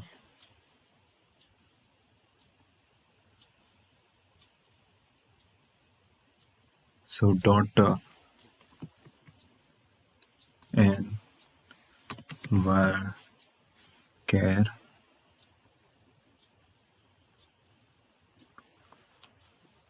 comma 50.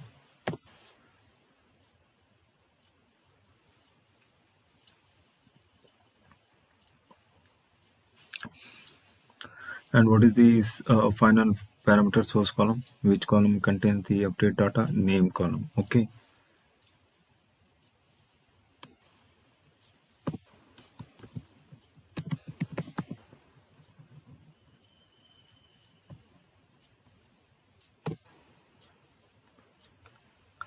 Similarly, we need to specify parameters for gender, total marks, and ID. And to speed things up, I have already typed that code. So let's me copy that, paste it right here. Means copy this line and paste 2 times below this. Change name to gender.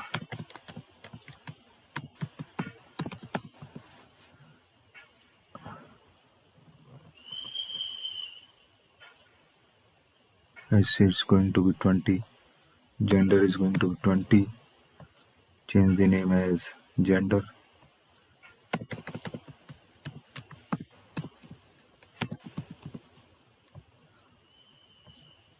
Total marks.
Okay, so we have gender, we have total marks and ID.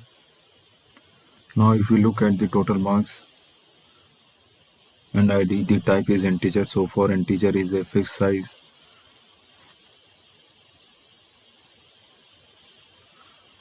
So we don't have to specify the size here, but this version of the add method requires size to be passed, and for integer type, the argument value is anyway discarded. So I am passing 0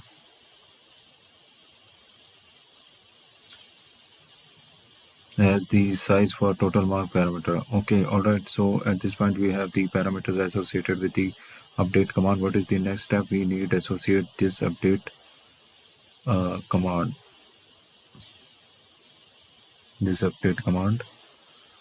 with the data adapter object.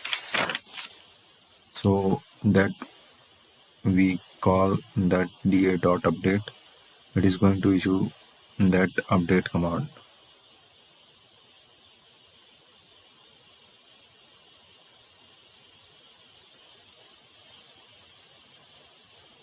So how do we do that? We use DataAdapter dot update command.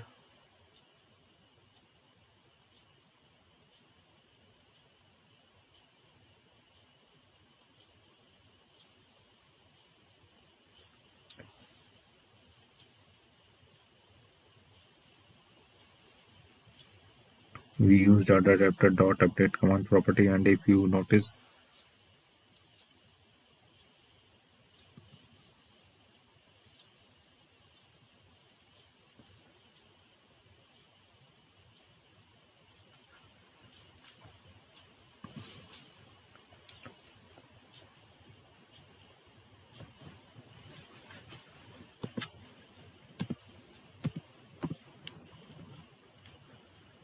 it is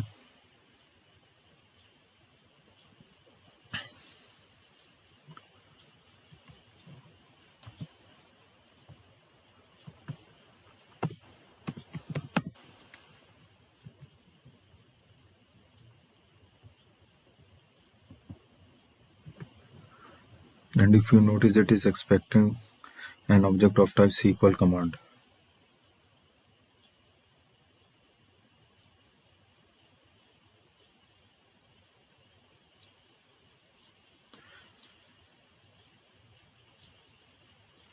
And if you look at our update command, it is type SQL command. Okay, update command. Okay,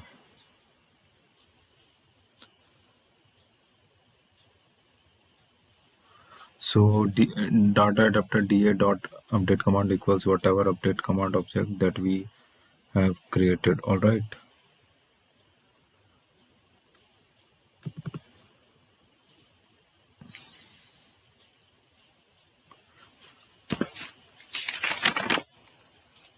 In a similar fashion, if you look at our grid view controller, it supports editing uh, and deleting as well. So we need to associate means if you look at here.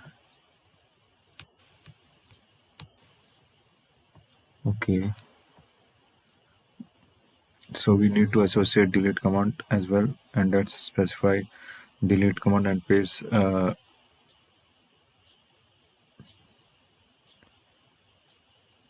specify delete command. So string str, let's call it delete command, and what we need to do, delete from tables, means go to up in the coding.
So let's call it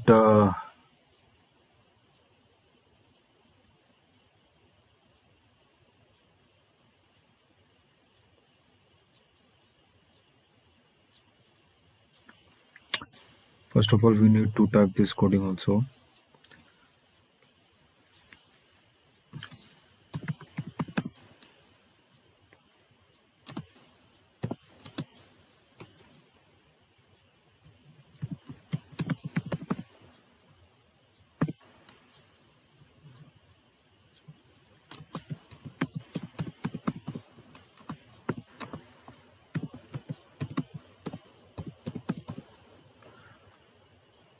Comma.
So string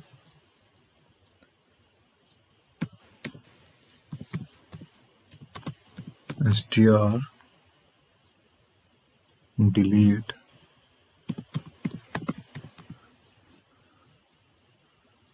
let's call it delete command,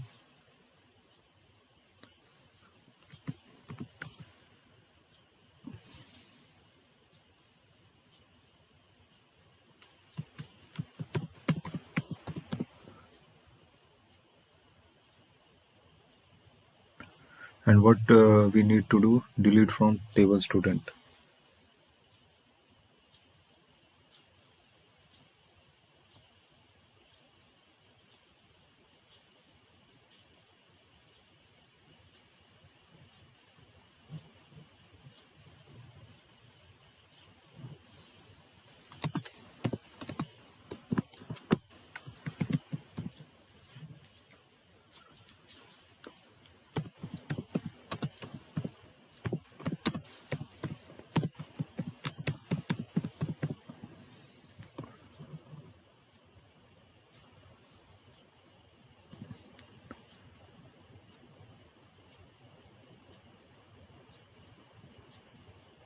We are going to use this same where clause.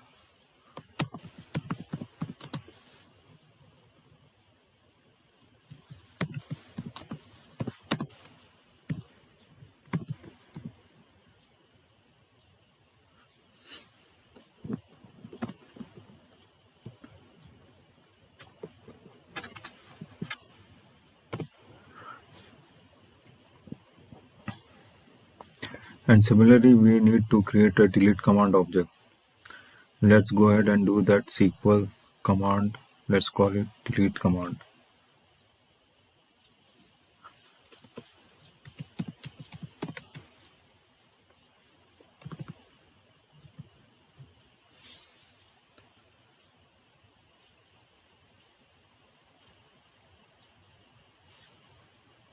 Equals new SQL command, and since we are creating delete command, let's pass our string delete command,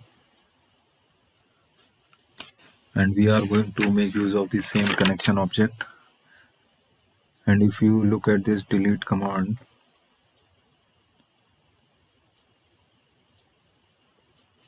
it has got parameter ID, so we need to associate that.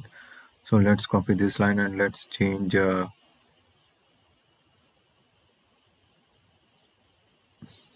required bit. So delete command parameter dot add,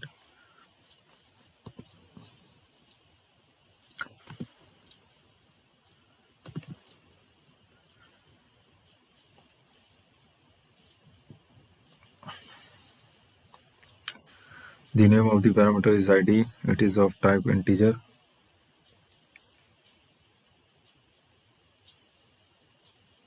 And size is going to be 0 because we are of fixed size, and the source domain is id.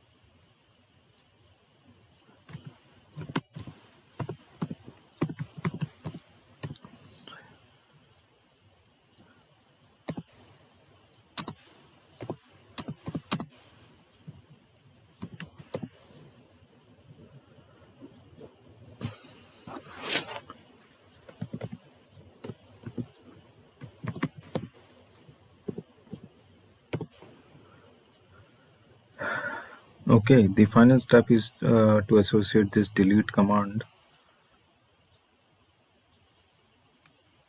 with the data adapter.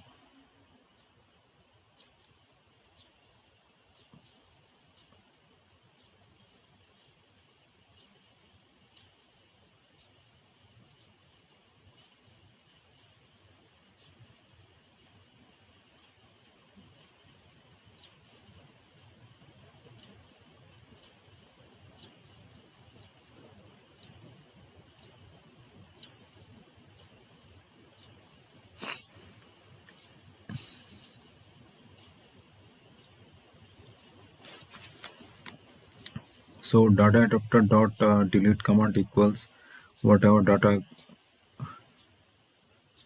command that we have created. That is it. Means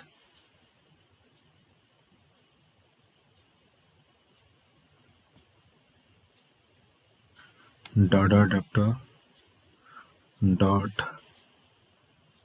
delete command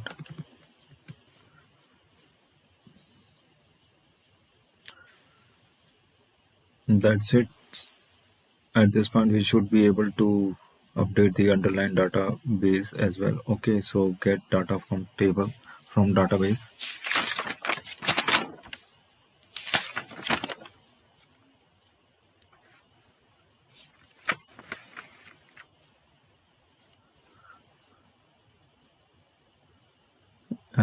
String.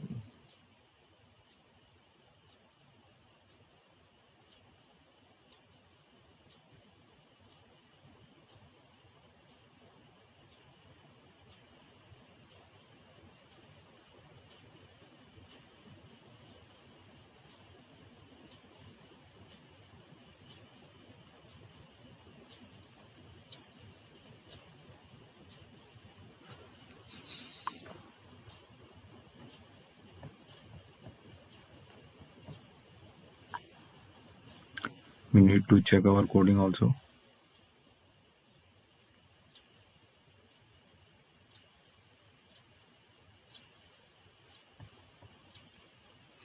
Copy this line.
Okay.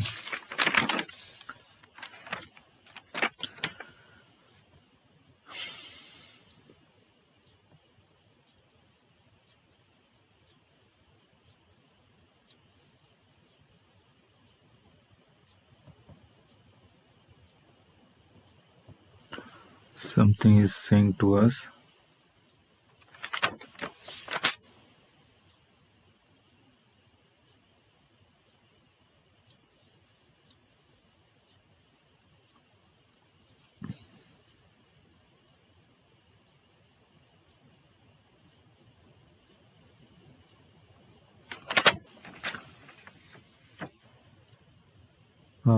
Look at the coding string update command. It is asking that okay, we need to go there and copy this whole coding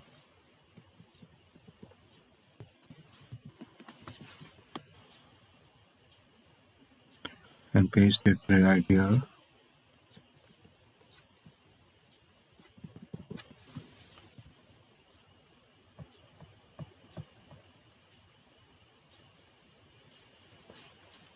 Okay.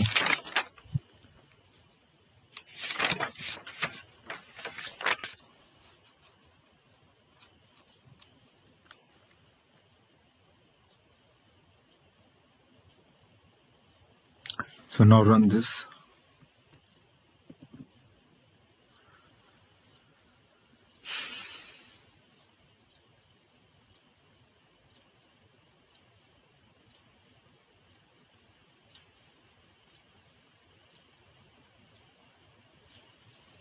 So click it here.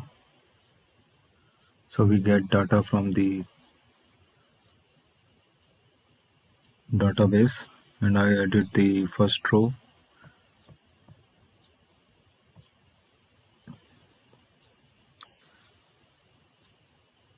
And let's change mark hasting to mark hasting 1.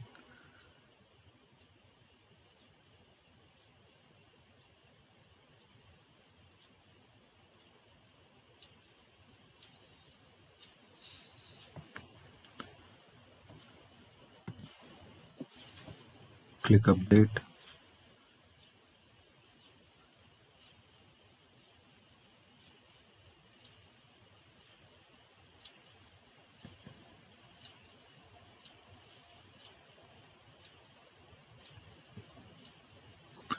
Now edit the second row. That changes to male and total marks to 790.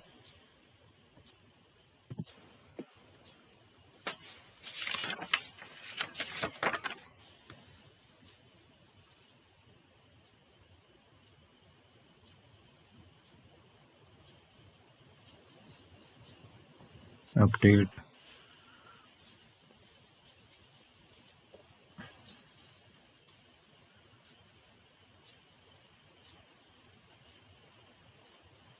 And now delete third row and fourth row.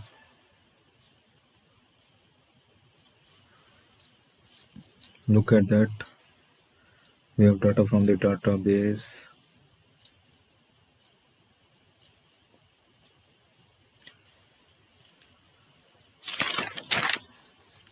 Let's click the update database table and see if those deletion and edits are applied. Now at the moment, if you look at the underlying database table, means if we click this and if you look at the, I have clicked that button, so we will see the changes. Okay, now we have only 8 rows.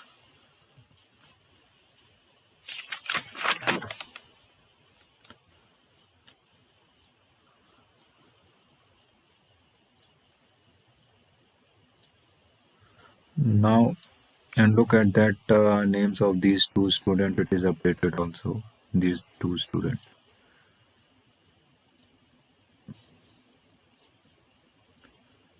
Now if you stop the application and rerun the application,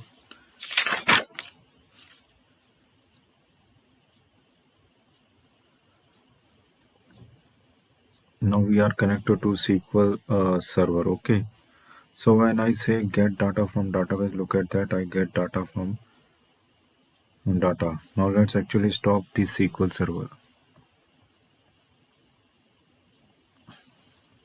Means click this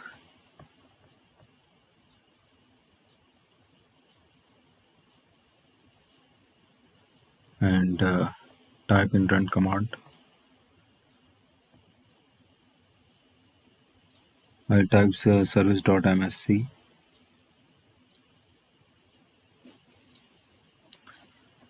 Type here S. Now here you can see the SQL server is in running mode. If I stop this,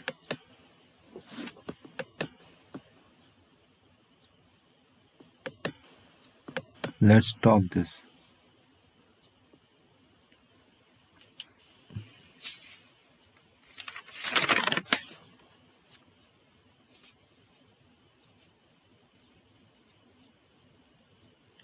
Which means, it is as good as saying we are not connected to the database server now because we stopped SQL server. But since I have data within the data set, look at this, I am still able to change data.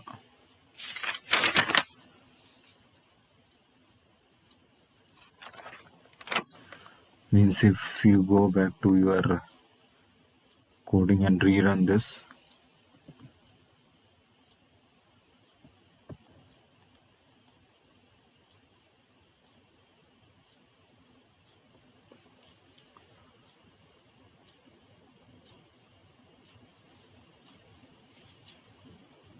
come on, it is still.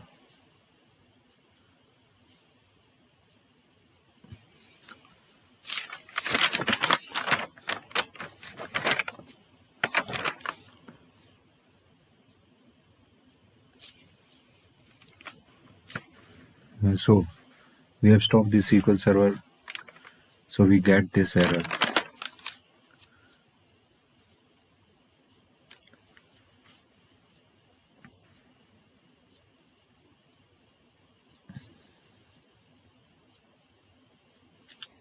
So SQL server is not running, meaning we cannot connect to SQL server. That is why we is eventually going to fail. So there will be uh, some timeout. Look at this. I get a network related uh, error. Okay, but then let's go ahead and start the SQL server.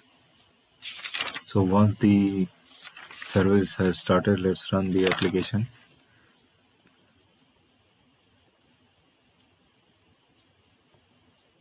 Go back to your and rerun this SQL server.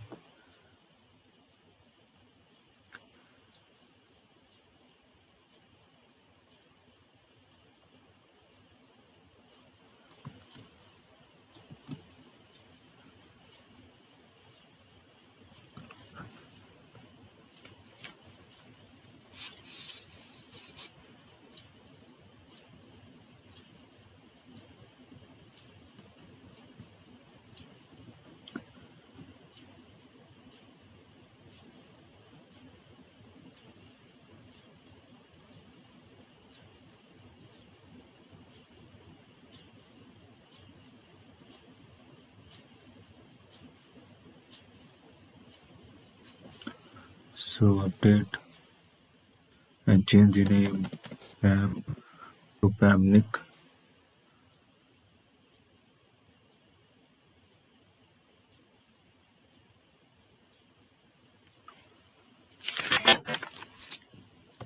Click this update button.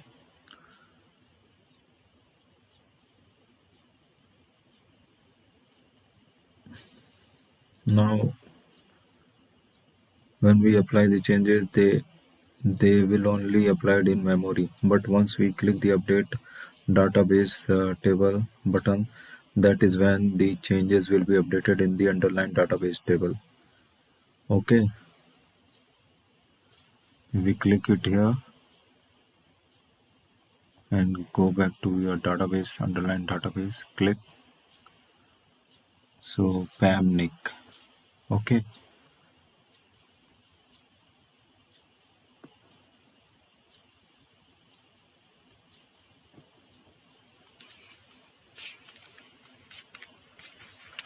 Okay, so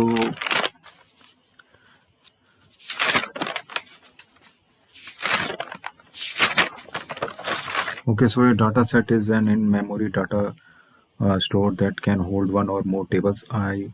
In our case, it is holding only one table. Data sets only hold data, and they don't interact with the underlying database table. That data set object has no knowledge of the underlying data source. It is SQL data adapter object which retrieves the data from the database. And to retrieve the data from database, which method are we using?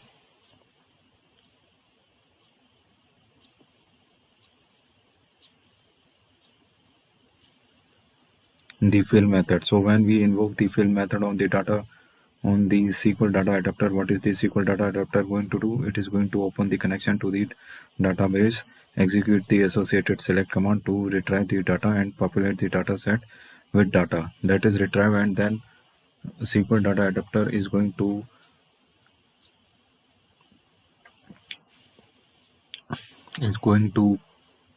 automatically close the connection for us.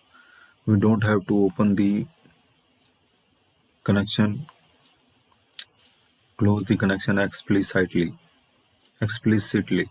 And when we have made changes to the dataset, and if we want to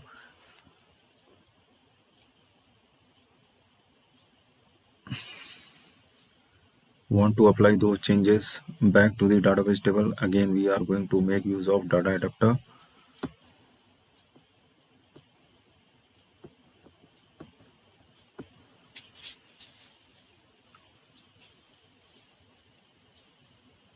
Data adapter object, we invoke the update method on the data adapter object. Okay, so once we have the changes within the data set, in this example we have been doing disconnected data access.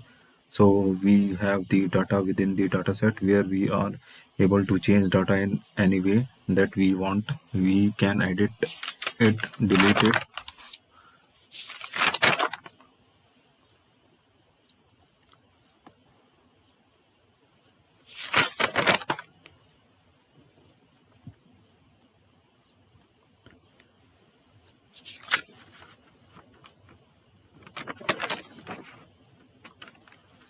and then once we click this button update database table, this one,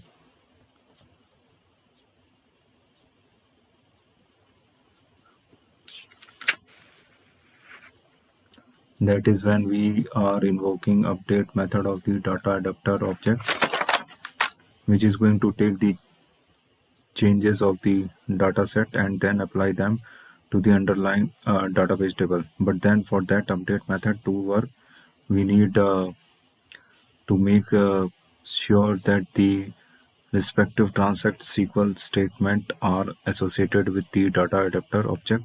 In our case, if the update and delete statements are missing, then the update method on the data adapter is going to fail. Okay, that's it for today. Thank you for listening. Have a great day.